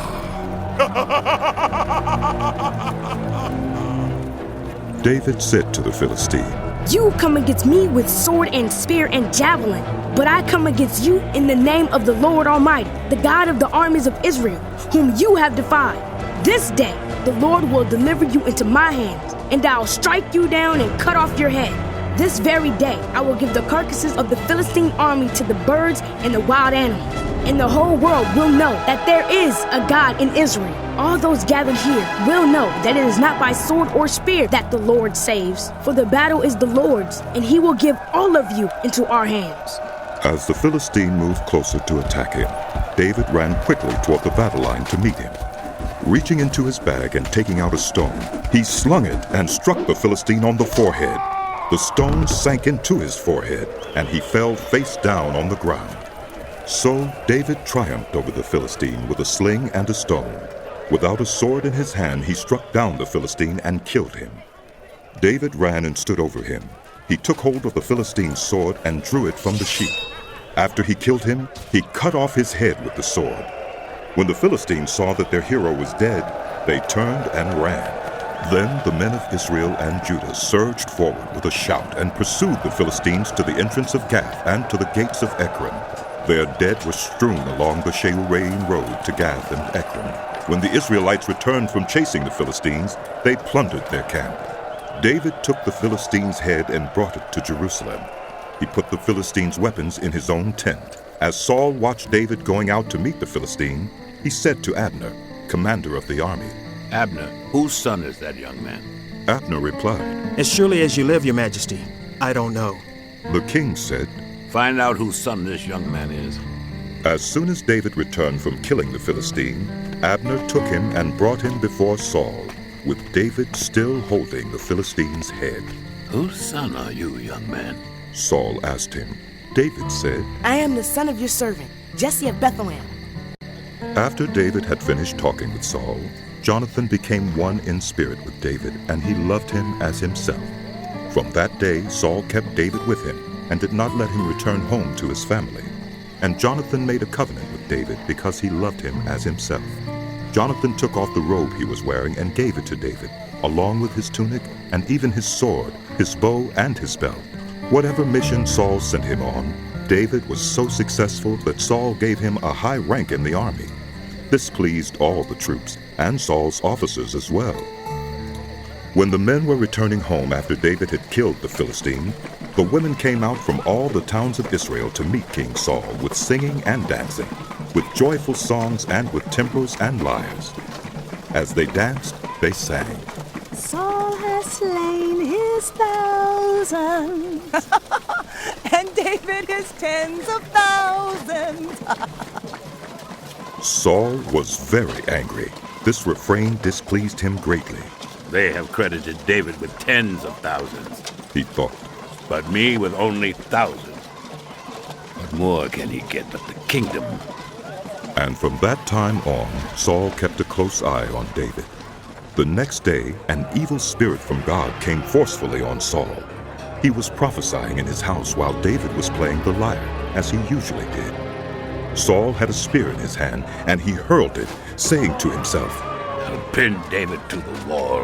But David eluded him twice. Saul was afraid of David because the Lord was with David, but had departed from Saul. So he sent David away from him and gave him command over 1,000 men, and David led the troops in their campaigns. In everything he did, he had great success because the Lord was with him. When Saul saw how successful he was afraid of him. But all Israel and Judah loved David because he led them in their campaigns. Saul said to David, Here is my older daughter Merab. I will give her to you in marriage. Only serve me bravely and fight the battles of the Lord. For Saul said to himself, I will not raise a hand against him. Let the Philistines do that. But David said to Saul, Who am I and what is my family or my clan in Israel, that I should become the king's son-in-law? So when the time came for Merab, Saul's daughter, to be given to David, she was given in marriage to Adriel of Meholah. Now Saul's daughter Michal was in love with David, and when they told Saul about it, he was pleased. I will give her to him, he thought, so that she may be a snare to him, and so that the hand of the Philistines may be against him. So Saul said to David, Now you have a second opportunity to become my son-in-law. Then Saul ordered his attendants, Speak to David privately and say, Look, the king likes you, and his attendants all love you. Now become his son-in-law. They repeated these words to David, but David said, Do you think it is a small matter to become the king's son-in-law? I'm only a poor man and little known. When Saul's servants told him what David had said, Saul replied, Say to David, The king wants no other price for the bride than 100 Philistine foreskins to take revenge on his enemies. Saul's plan was to have David fall by the hands of the Philistines. When the attendants told David these things, he was pleased to become the king's son-in-law. So before the allotted time elapsed, David took his men with him and went out and killed 200 Philistines and brought back their foreskins. They counted out the full number to the king so that David might become the king's son-in-law. Then Saul gave him his daughter Michal in marriage. When Saul realized that the Lord was with David and that his daughter Michal loved David, Saul became still more afraid of him, and he remained his enemy the rest of his days. The Philistine commanders continued to go out to battle, and as often as they did, David met with more success than the rest of Saul's officers, and his name became well known. Saul told his son Jonathan and all the attendants to kill David, but Jonathan had taken a great liking to David and warned him. My father Saul is looking for a chance to kill you. Be on your guard tomorrow morning. Go into hiding and stay there. I will go out and stand with my father in the field where you are. I'll speak to him about you and will tell you what I find out. Jonathan spoke well of David to Saul, his father, and said to him, Let not the king do wrong to his servant David. He has not wronged you, and what he has done has benefited you greatly. He took his life in his hands when he killed the Philistine. The Lord won a great victory for all Israel, and you saw it and were glad. Why then would you do wrong to an innocent man like David by killing him for no reason? Saul listened to Jonathan and took this oath. As surely as the Lord lives, David will not be put to death. So Jonathan called David and told him the whole conversation. He brought him to Saul, and David was with Saul as before. Once more, war broke out, and David went out and fought the Philistines. He struck them with such force that they fled before him. But an evil spirit from the Lord came on Saul as he was sitting in his house with his spear in his hand. While David was playing the lyre, Saul tried to pin him to the wall with his spear, but David eluded him. As Saul drove the spear into the wall, that night David made good his escape. Saul sent men to David's house to watch it and to kill him in the morning. But Michal, David's wife, warned him. If you don't run for your life tonight, tomorrow you'll be killed. So Michal let David down through a window, and he fled and escaped. Then Michal took an idol and laid it on the bed, covering it with a garment and putting some goat's hair at the head. When Saul sent the men to capture David, Michal said, He is ill. Then Saul sent the men back to see David and told them, Bring him up to me in his bed so that I may kill him. But when the men entered, there was the idol in the bed, and at the head was some goat's hair. Saul said to Michal, Why did you deceive me like this and send my enemy away so that he escaped? Michal told him, He said to me, Let me get away. Why should I kill you? When David had fled and made his escape, he went to Samuel at Ramah and told him all that Saul had done to him. Then he and Samuel went to Naioth and stayed there. Word came to Saul, David is in Naioth at Ramah. So he sent men to capture him. But when they saw a group of prophets prophesying, with Samuel standing there as their leader, the Spirit of God came on Saul's men, and they also prophesied. Saul was told about it, and he sent more men, and they prophesied too. Saul sent men a third time, and they also prophesied. Finally, he himself left for Ramah and went to the great cistern at Sikhu, and he asked, Where are Samuel and David? Over in Naioth at Ramah. They said. So Saul went to Naioth at Ramah, but the Spirit of God came even on him, and he walked along prophesying until he came to Naioth. He stripped off his garments, and he too prophesied in Samuel's presence. He lay naked all that day and all that night. This is why people say, Is Saul also among the prophets? Then David fled from Naioth at Ramah and went to Jonathan and asked, What have I done? What is my crime? How have I wronged your father that he's trying to take my life? Never. Jonathan replied, You are not going to die. Look, my father doesn't do anything, great or small, without letting me know. Why would he hide this from me? It isn't so. But David took an oath and said, Your father knows very well that I have found favor in your eyes. And he has said to himself, Jonathan must not know this or he will be grieved. Yet as surely as the Lord lives and as you live, there is only a step between me and death. Jonathan said to David, Whatever you want me to do, I'll do for you. So David said, Look, Tomorrow is the new moon feast, and I am supposed to dine with the king. But let me go and hide in the field until the evening of the day after tomorrow. If your father misses me at all, tell him David earnestly asked my permission to hurry to Bethlehem, his hometown, because an annual sacrifice is being made there for his whole clan. If he says, very well, then your servant is safe. But if he loses his temper, you can be sure that he is determined to harm me. As for you, show kindness to your servant, for you have brought him into a covenant with you before the Lord. If I am guilty, then kill me yourself. Why hand me over to your father? Never. Jonathan said. If I had the least inkling that my father was determined to harm you, wouldn't I tell you? David asked. Who will tell me if your father answers you harshly? Come. Jonathan said. Let's go out into the field. So they went there together. Then Jonathan said to David, I swear by the Lord, the God of Israel, that I will surely sound out my father by this time the day after tomorrow. If he is favorably disposed toward you, will I not send you word and let you know? But if my father intends to harm you, may the Lord deal with Jonathan, be it ever so severely, if I do not let you know and send you away in peace. May the Lord be with you, as he has been with my father. But show me unfailing kindness like the Lord's kindness, as long as I live, so that I may not be killed. And do not ever cut off your kindness from my family, not even when the Lord has cut off every one of David's enemies from the face of the earth. So Jonathan made a covenant with the house of David, saying, May the Lord call David's enemies to account. And Jonathan had David reaffirm his oath out of love for him, because he loved him as he loved himself. Then Jonathan said to David, Tomorrow is the new moon feast. You will be missed because your seat will be empty. The day after tomorrow, toward evening, go to the place where you hid when this trouble began, and wait by the stone easel. I will shoot 3 arrows to the side of it, as though I were shooting at a target. Then I will send a boy and say, Go find the arrows. If I say to him, Look, the arrows are on this side of you, bring them here. Then come, because as surely as the Lord lives, you are safe. There is no danger. But if I say to the boy, Look, the arrows are beyond you, then you must go, because the Lord has sent you away. And about the matter you and I discussed, remember, the Lord is witness between you and me forever. So David hid in the field, and when the new moon feast came, the king sat down to eat.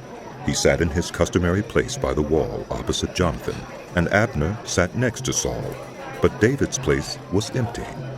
Saul said nothing that day, for he thought, Something must have happened to David to make him ceremonially unclean. Surely he is unclean. But the next day, the second day of the month, David's place was empty again. Then Saul said to his son Jonathan, Why hasn't the son of Jesse come to the meal either yesterday or today? Jonathan answered, David earnestly asked me for permission to go to Bethlehem. He said, Let me go because our family is observing a sacrifice in the town, and my brother has ordered me to be there. If I have found favor in your eyes, let me get away to see my brothers. That is why he has not come to the king's table. Saul's anger flared up at Jonathan, and he said to him, You son of a perverse and rebellious woman, don't I know that you have sided with the son of Jesse to your own shame and to the shame of the mother who bore you? As long as the son of Jesse lives on this earth, neither you nor your kingdom will be established. Now send someone to bring him to me, for he must die. Why should he be put to death? What has he done? Jonathan asked his father. But Saul hurled his spear at him to kill him. Then Jonathan knew that his father intended to kill David.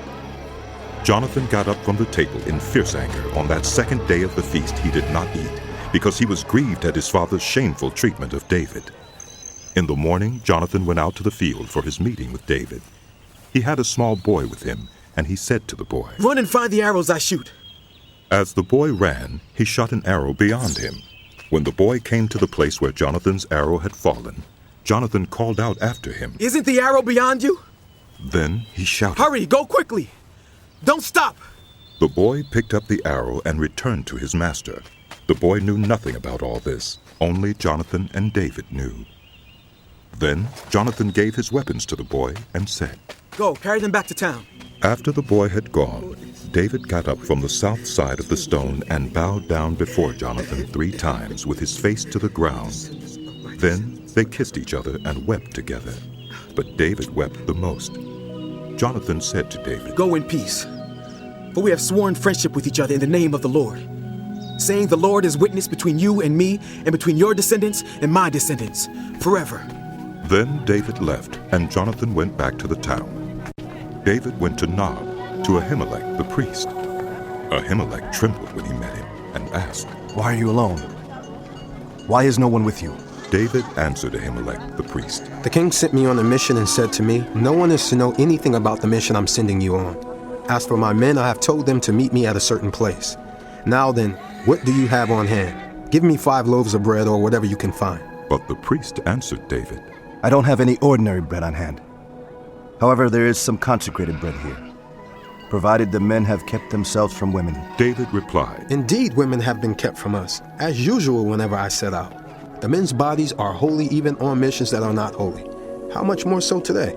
So the priest gave him the consecrated bread, since there was no bread there except the bread of the presence that had been removed from before the Lord and replaced by hot bread on the day it was taken away. Now one of Saul's servants was there that day, detained before the Lord.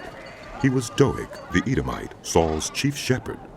David asked Ahimelech, "Don't you have a spear or a sword here? I haven't brought my sword or any other weapon because the king's mission was urgent." The priest replied, "The sword of Goliath the Philistine whom you killed in the valley of Elah is here. It is wrapped in a cloth behind the ephod. If you want it, take it. There is no sword here but that one." David said, "There is none like it. Give it to me." That day David fled from Saul and went to Achish, king of Gath. But the servants of Achish said to him, "Isn't this David, the king of the land? Isn't he the one they sing about in their dances? Saul has slain his thousands, and David his tens of thousands." David took these words to heart and was very much afraid of Achish, king of Gath. So he pretended to be insane in their presence, and while he was in their hands, he acted like a madman, making marks on the doors of the gate and letting saliva run down his beard. Achish said to his servants, "Look at the man. He is insane. Why bring him to me? Am I so short of madmen that you have to bring this fellow here to carry on like this in front of me? Must this man come into my house?" David left Gath and escaped to the cave of Adullam. When his brothers and his father's household heard about it, they went down to him there. All those who were in distress or in debt or discontented gathered around him, and he became their commander. About 400 men were with him. From there David went to Mizpah in Moab and said to the king of Moab, "Would you let my father and mother come and stay with you until I learn what God will do for me?" So he left them with the king of Moab, and they stayed with him as long as David was in the stronghold. But the prophet Gad said to David, "Do not stay in the stronghold. Go into the land of Judah." So David left and went to the forest of Hereth. Now Saul heard that David and his men had been discovered, and Saul was seated, spear in hand, under the tamarisk tree on the hill at Gibeah, with all his officials standing at his side. He said to them, "Listen, men of Benjamin. Will the son of Jesse give all of you fields and vineyards? Will he make all of you commanders of thousands and commanders of hundreds? Is that why you have all conspired against me? No one tells me when my son makes a covenant with the son of Jesse.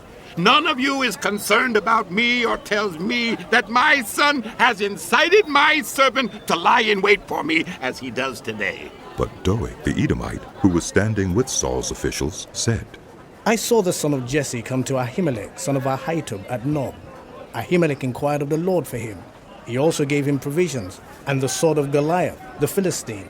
Then the king sent for the priest Ahimelech, son of Ahitub, and all the men of his family, who were the priests at Nob, and they all came to the king. Saul said, "Listen now, son of Ahitub." "Yes, my lord," he answered. Saul said to him, "Why have you conspired against me, you and the son of Jesse, giving him bread and a sword and inquiring of God for him, so that he has rebelled against me and lies in wait for me as he does today?" Ahimelech answered the king, "Who of all your servants is as loyal as David, the king's son-in-law, captain of your bodyguard and highly respected in your household? Was that day the first time I inquired of God for him? Of course not. Let not the king accuse your servant or any of his father's family, for your servant knows nothing at all about this whole affair."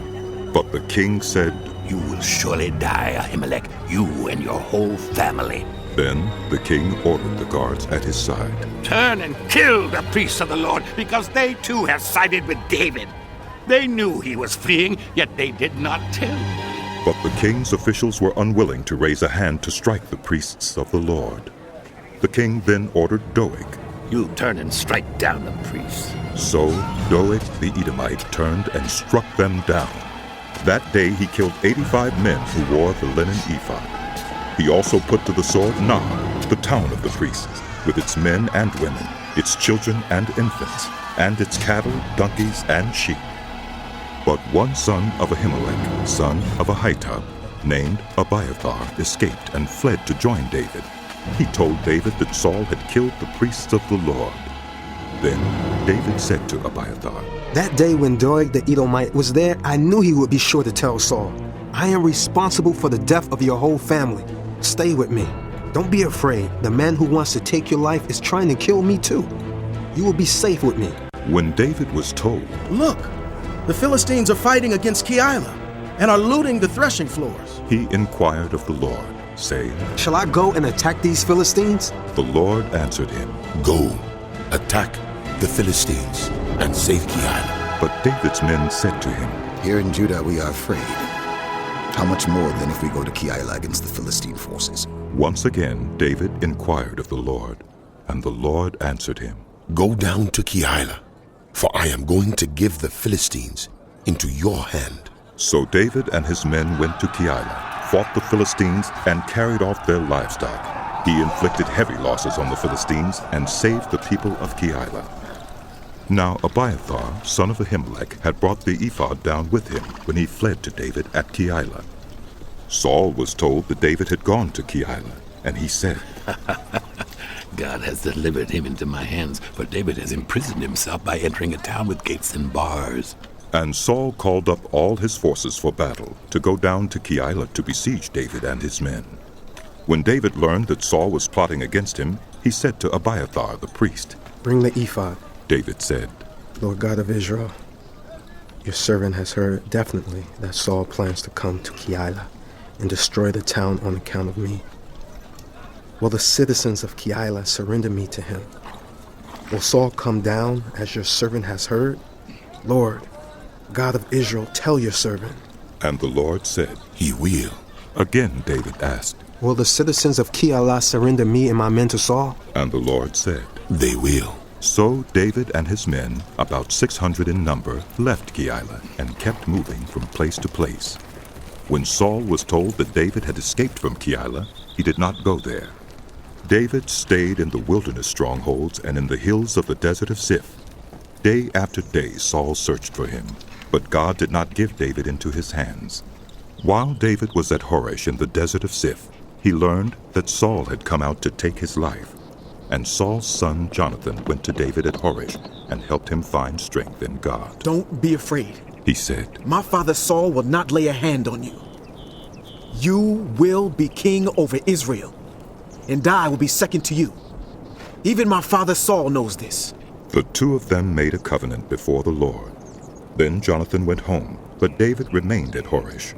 The Ziphites went up to Saul at Gibeah and said, Is not David hiding among us in the strongholds at Horesh on the hill of Hakeilah south of Jeshimon? Now, your majesty, come down whenever it pleases you to do so, and we will be responsible for giving him into your hands. Saul replied, The Lord bless you for your concern for me. Go and get more information. Find out where David usually goes and who has seen him there. They tell me he is very crafty. Find out about all the hiding places he uses and come back to me with definite information. Then I will go with you. If he is in the area, I will track him down among all the clans of Judah. So they set out and went to Ziph ahead of Saul. Now David and his men were in the desert of Maon in the Arabah south of Jeshimon. Saul and his men began the search, and when David was told about it, he went down to the rock and stayed in the desert of Maon. When Saul heard this, he went into the desert of Maon in pursuit of David. Saul was going along one side of the mountain, and David and his men were on the other side, hurrying to get away from Saul. As Saul and his forces were closing in on David and his men to capture them, a messenger came to Saul, saying, Come quickly! The Philistines are raiding the land! Then Saul broke off his pursuit of David and went to meet the Philistines. That is why they called this place Selah Hamalakoth. And David went up from there and lived in the strongholds of En-Gedi. After Saul returned from pursuing the Philistines, he was told, David is in the desert of En-Gedi. So Saul took 3,000 able young men from all Israel and set out to look for David and his men near the crags of the wild goats. He came to the sheep pens along the way. A cave was there, and Saul went in to relieve himself. David and his men were far back in the cave. The men said, This is the day the Lord spoke of when he said to you, I will give your enemy into your hands for you to deal with as you wish. Then David crept up unnoticed and cut off a corner of Saul's robe. Afterward, David was conscience-stricken for having cut off a corner of his robe. He said to his men, The Lord forbid that I should do such a thing to my master, the Lord's anointed, or lay my hand on him, for he is the anointed of the Lord. With these words, David sharply rebuked his men and did not allow them to attack Saul. And Saul left the cave and went his way. Then David went out of the cave and called out to Saul, My lord, the king! When Saul looked behind him, David bowed down and prostrated himself with his face to the ground.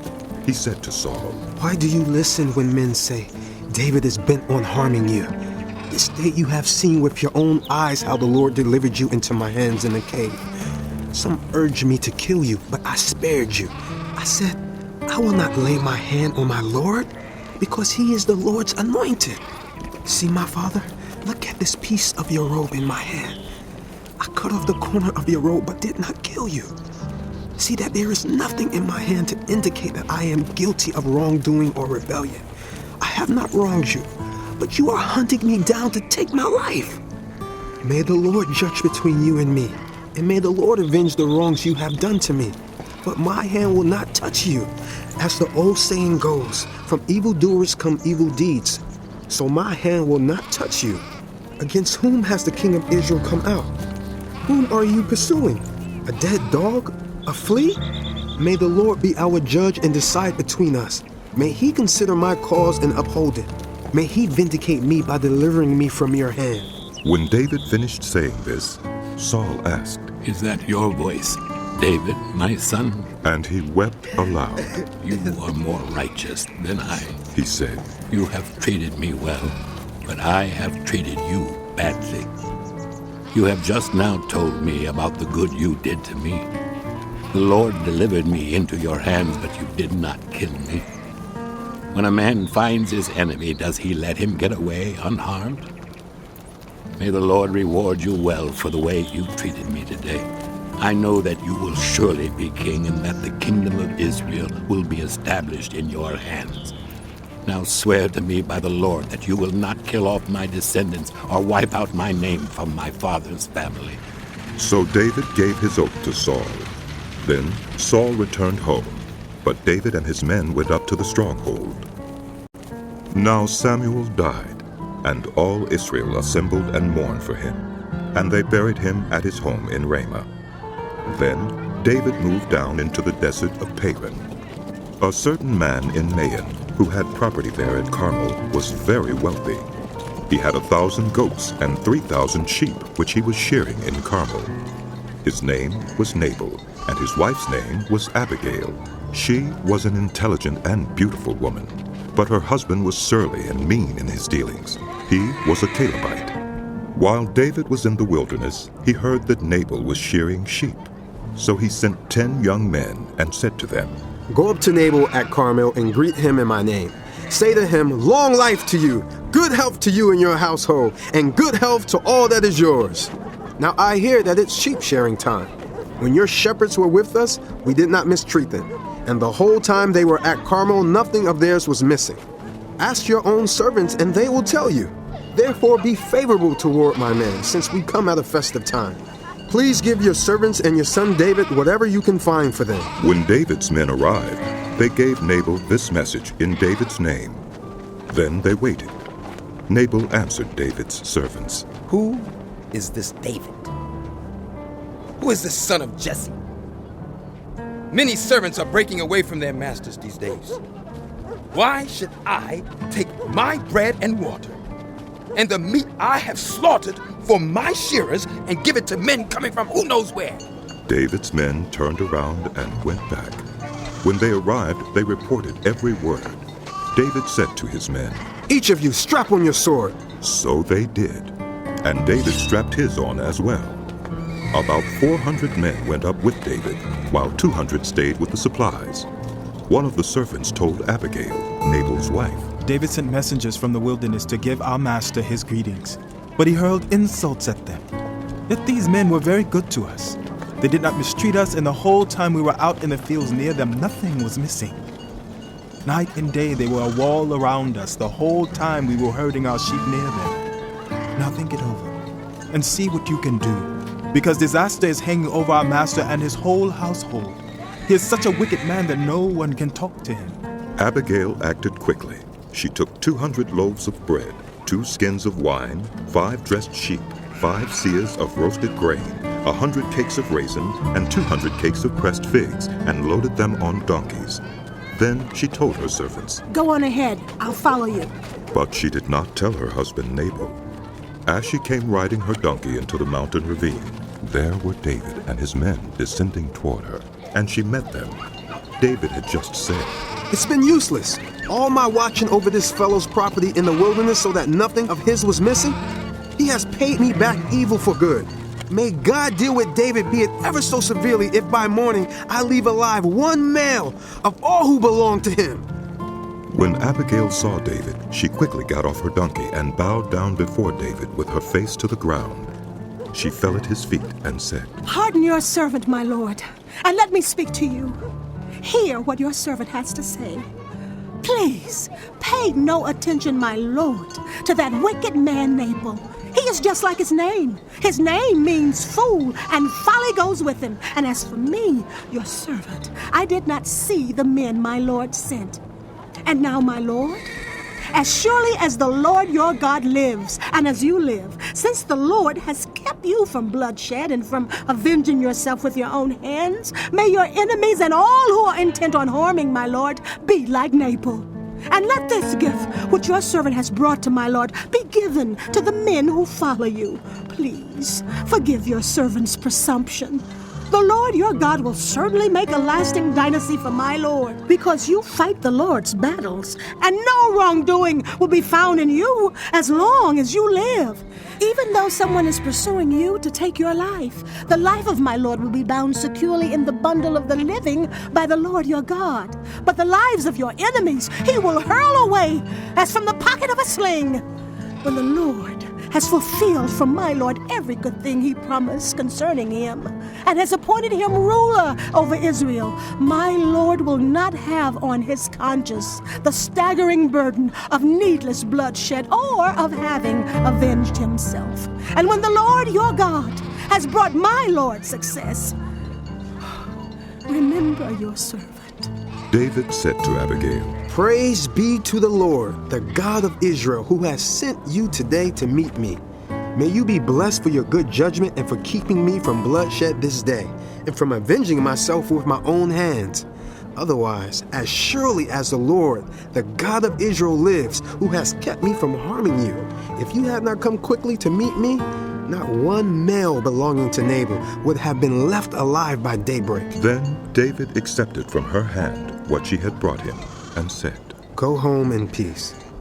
I have heard your words and granted your request." When Abigail went to Nabal, he was in the house holding a banquet like that of a king.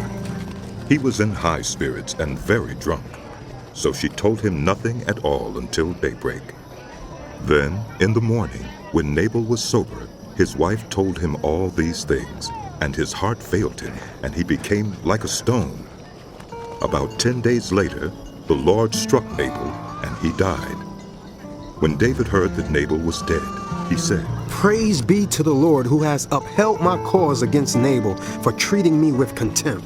He has kept his servant from doing wrong and has brought Nabal's wrongdoing down on his own head." Then David sent word to Abigail, asking her to become his wife.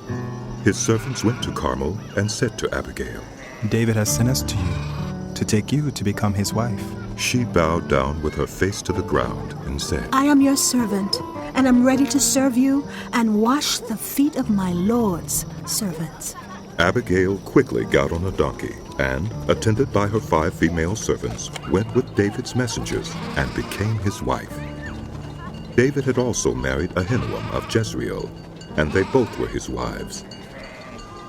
But Saul had given his daughter Michal, David's wife, to Paltiel, son of Laish, who was from Galim. The Ziphites went to Saul at Gibeah and said, Is not David hiding on the hill of Hakilah, which faces Jeshimon?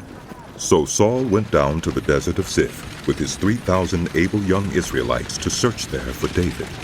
Saul made his camp beside the road on the hill of Hakilah, facing Jeshimon, but David stayed in the wilderness. When he saw that Saul had followed him there, he sent out scouts and learned that Saul had definitely arrived. Then David set out and went to the place where Saul had camped. He saw where Saul and Abner, son of Ner, the commander of the army, had lain down.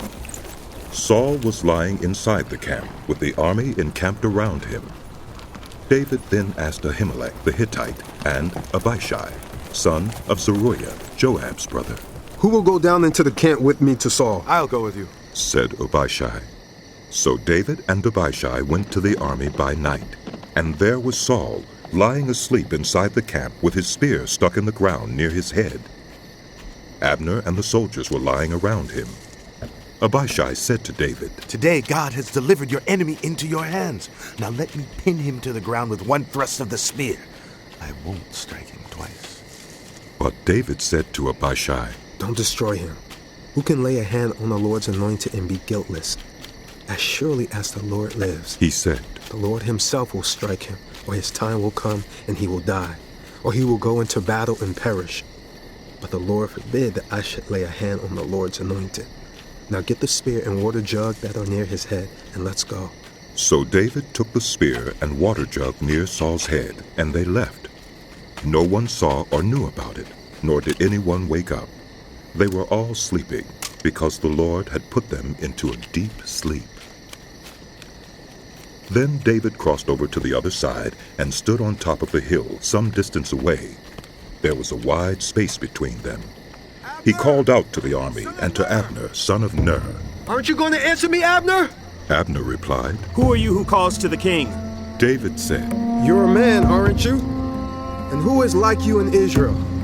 Why didn't you guard your lord the king? Someone came to destroy your lord the king. What you have done is not good. As surely as the Lord lives, you and your men must die, because you did not guard your master, the Lord's anointed. Look around you.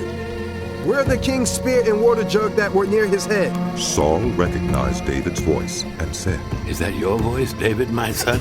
David replied, Yes, it is, my lord the king. And he added, Why is my lord pursuing his servant? What have I done and what wrong am I guilty of? Now let my lord the king listen to his servant's words. If the Lord has incited you against me, then may he accept an offering. If, however, people have done it, may they be cursed before the Lord. They have driven me today from my share in the Lord's inheritance and have said, Go serve other gods. Now do not let my blood fall to the ground far from the presence of the Lord. The king of Israel has come out to look for a flea, as one hunts a partridge in the mountains. Then Saul said, I have sinned. Come back, David, my son. Because you considered my life precious today, I will not try to harm you again. Surely I have acted like a fool and have been terribly wrong. Here is the king's spear, David answered. Let one of your servants come over and get it. The Lord rewards every man for his righteousness and faithfulness. The Lord delivered you into my hands today, but I would not lay a hand on the Lord's anointed. As surely as I value your life today, so may the Lord value my life and deliver me from all trouble. Then Saul said to David, May you be blessed, David, my son. You will do great things and surely triumph. So David went on his way, and Saul returned home. But David thought to himself, One of these days I will be destroyed by the hand of Saul. The best thing I can do is to escape to the land of the Philistines. Then Saul will give up searching for me anywhere in Israel. and I will slip out of his hand. So David and the 600 men with him left and went over to Achish, son of Maoch, king of Gath. David and his men settled in Gath with Achish. Each man had his family with him, and David had his 2 wives, Ahinoam of Jezreel and Abigail of Carmel, the widow of Nabal. When Saul was told that David had fled to Gath, he no longer searched for him. Then David said to Achish, If I found favor in your eyes, let a place be assigned to me in one of the country towns, that I may live there.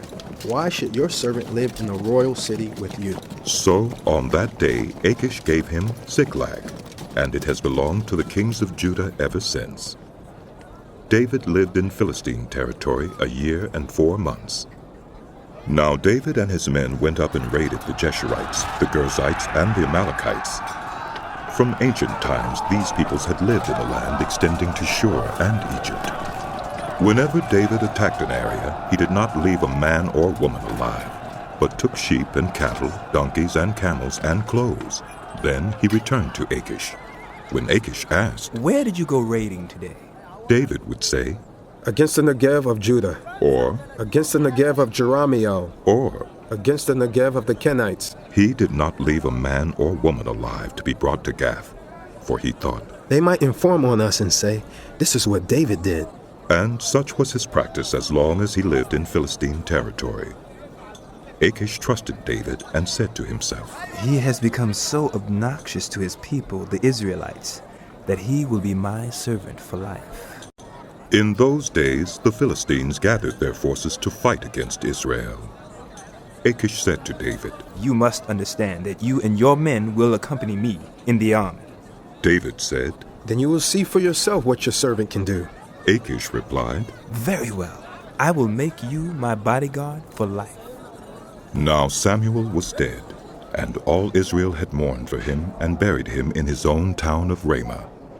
Saul had expelled the mediums and spiritists from the land. The Philistines assembled and came and set up camp at Shunem, while Saul gathered all Israel and set up camp at Gilboa.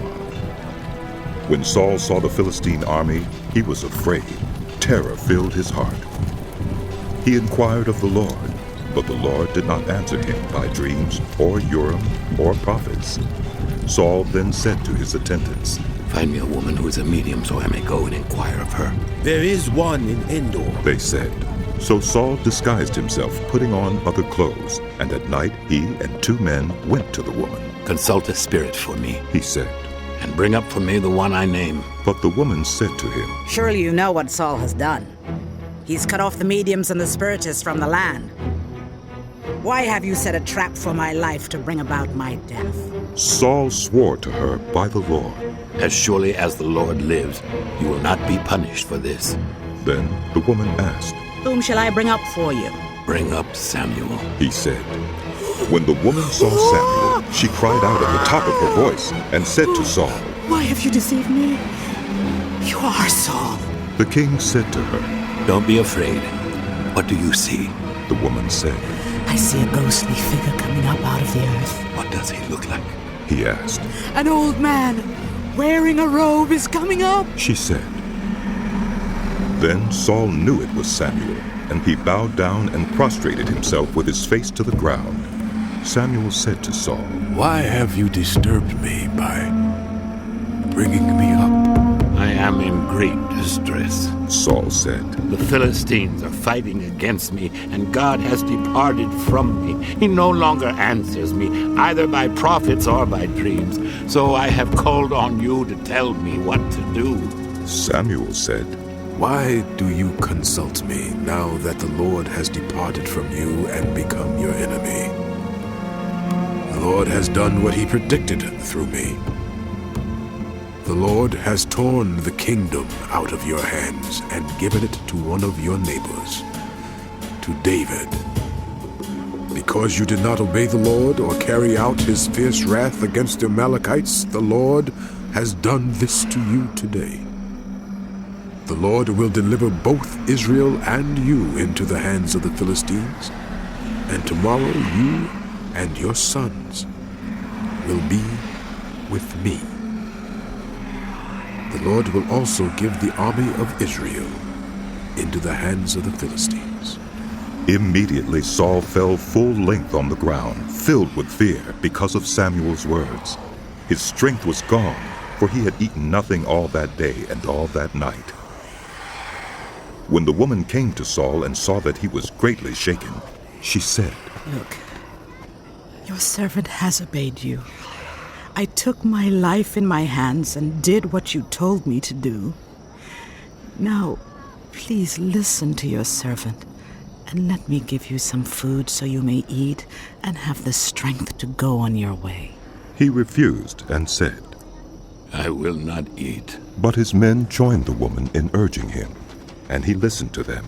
He got up from the ground and sat on the couch. The woman had a fattened calf at the house, which she butchered at once. She took some flour, kneaded it, and baked bread without yeast. Then she set it before Saul and his men, and they ate. That same night they got up and left. The Philistines gathered all their forces at Aphek, and Israel camped by the spring in Jezreel. As the Philistine rulers marched with their units of hundreds and thousands, David and his men were marching at the rear with Achish. The commanders of the Philistines asked, "What about these Hebrews?" Achish replied, "Is this not David, who was an officer of Saul, king of Israel? He has already been with me for over a year, and from the day he left Saul until now, I have found no fault in him." But the Philistine commanders were angry with Achish and said, "Send the man back, that he may return to the place you assigned him. He must not go with us into battle, or he will turn against us during the fighting. How better could he regain his master's favor than by taking the heads of our own men? Isn't this the David they sang about in their dances? Saul has slain his thousands, and David his tens of thousands." So Achish called David and said to him, "As surely as the Lord lives, you have been reliable, and I would be pleased to have you serve with me in the army. From the day you came to me until today, I have found no fault in you. But the rulers don't approve of you. Now, turn back and go in peace. Do nothing to displease the Philistine rulers." "But what have I done?" asked David. "What have you found against your servant from the day I came to you until now? Why can't I go and fight against the enemies of my lord the king?" Achish answered, "I know that you have been as pleasing in my eyes as an angel of God. Nevertheless, the Philistine commanders have said he must not go up with us into battle. Now, get up early, along with your master's servants who have come with you, and leave in the morning as soon as it is light." So David and his men got up early in the morning to go back to the land of the Philistines, and the Philistines went up to Jezreel. David and his men reached Ziklag on the third day. Now the Amalekites had raided the Negev and Ziklag. They had attacked Ziklag and burned it, and had taken captive the women who were in it, both young and old. They killed none of them, but carried them off as they went on their way. When David and his men reached Ziklag, they found it destroyed by fire, and their wives and sons and daughters taken captive. So David and his men wept aloud until they had no strength left to weep. David's 2 wives had been captured, Ahinoam of Jezreel and Abigail, the widow of Nabal of Carmel. David was greatly distressed because the men were talking of stoning him. Each one was bitter in spirit because of his sons and daughters. But David found strength in the Lord, his God. Then David said to Abiathar the priest, the son of Ahimelech, "Bring me the ephod." Abiathar brought it to him, and David inquired of the Lord, "Shall I pursue this raiding party? Will I overtake them?" "Pursue them. You will certainly overtake them and succeed in the rescue." David and the 600 men with him came to the Besor Valley, where some stayed behind. 200 of them were too exhausted to cross the valley, but David and the other 400 continued the pursuit. They found an Egyptian in a field and brought him to David. They gave him water to drink and food to eat, part of a cake of pressed figs and 2 cakes of raisins. He ate and was revived, for he had not eaten any food or drunk any water for 3 days and 3 nights. David asked him, "Who do you belong to? Where do you come from?" He said, "I am an Egyptian, the slave of an Amalekite. My master abandoned me when I became ill 3 days ago. We raided the Negev of the Kerethites, some territory belonging to Judah, and the Negev of Caleb, and we burned Ziklag. David asked him, "Can you lead me down to this raiding party?" He answered, "Swear to me before God that you will not kill me, or hand me over to my master, and I will take you down to them." He led David down, and there they were, scattered over the countryside, eating, drinking, and reveling because of the great amount of plunder they had taken from the land of the Philistines and from Judah. David fought them from dusk until the evening of the next day, and none of them got away, except 400 young men who rode off on camels and fled. David recovered everything the Amalekites had taken, including his 2 wives. Nothing was missing, young or old, boy or girl, plunder or anything else they had taken. David brought everything back. He took all the flocks and herds, and his men drove them ahead of the other livestock, saying, "This is David's plunder." Then David came to the 200 men who had been too exhausted to follow him and who were left behind at the Besor Valley. They came out to meet David and the men with him. As David and his men approached, he asked them how they were. But all the evil men and troublemakers among David's followers said, "Because they did not go out with us, we will not share with them the plunder we recovered. However, each man may take his wife and children and go." David replied, "No, my brothers, you must not do that with what the Lord has given us. He has protected us and delivered into our hands the raiding party that came against us. Who will listen to what you say? The share of the man who stayed with the supplies is to be the same as that of him who went down to the battle. All will share alike." David made this a statute and ordinance for Israel from that day to this. When David reached Ziklag, he sent some of the plunder to the elders of Judah, who were his friends, saying, "Here's a gift for you from the plunder of the Lord's enemies." David sent it to those who were in Bethel, Ramoth Negev, and Jattir, to those in Aurora, Siphmoth, Eshtemoa, and Rachel, to those in the towns of the Jerahmeelites and the Kenites, to those in Hormah, Borazhan, Athak, and Hebron, and to those in all the other places where he and his men had roamed. Now the Philistines fought against Israel. The Israelites fled before them, and many fell dead on Mount Gilboa. The Philistines were in hot pursuit of Saul and his sons, and they killed his sons Jonathan, Abinadab, and Malchishua. The fighting grew fierce around Saul, and when the archers overtook him, they wounded him critically. Saul said to his armor-bearer, "Draw your sword and run me through, or these uncircumcised fellows will come and run me through and abuse me." But his armor-bearer was terrified and would not do it. So Saul took his own sword and fell on it. When the armor-bearer saw that Saul was dead, he too fell on his sword and died with him. So Saul and his 3 sons and his armor-bearer and all his men died together that same day. When the Israelites along the valley and those across the Jordan saw that the Israelite army had fled and that Saul and his sons had died, they abandoned their towns and fled, and the Philistines came and occupied them. The next day, when the Philistines came to strip the dead, they found Saul and his 3 sons fallen on Mount Gilboa. They cut off his head and stripped off his armor, and they sent messengers throughout the land of the Philistines to proclaim the news in the temple of their idols and among their people. They put his armor in the temple of the Ashtoreths and fastened his body to the wall of Bethshan. When the people of Jabesh Gilead heard what the Philistines had done to Saul, all their valiant men marched through the night to Bethshan. They took down the bodies of Saul and his sons from the wall of Bethshan and went to Jabesh, where they burned them. Then they took their bones and buried them under a tamarisk tree at Jabesh, and they fasted 7 days.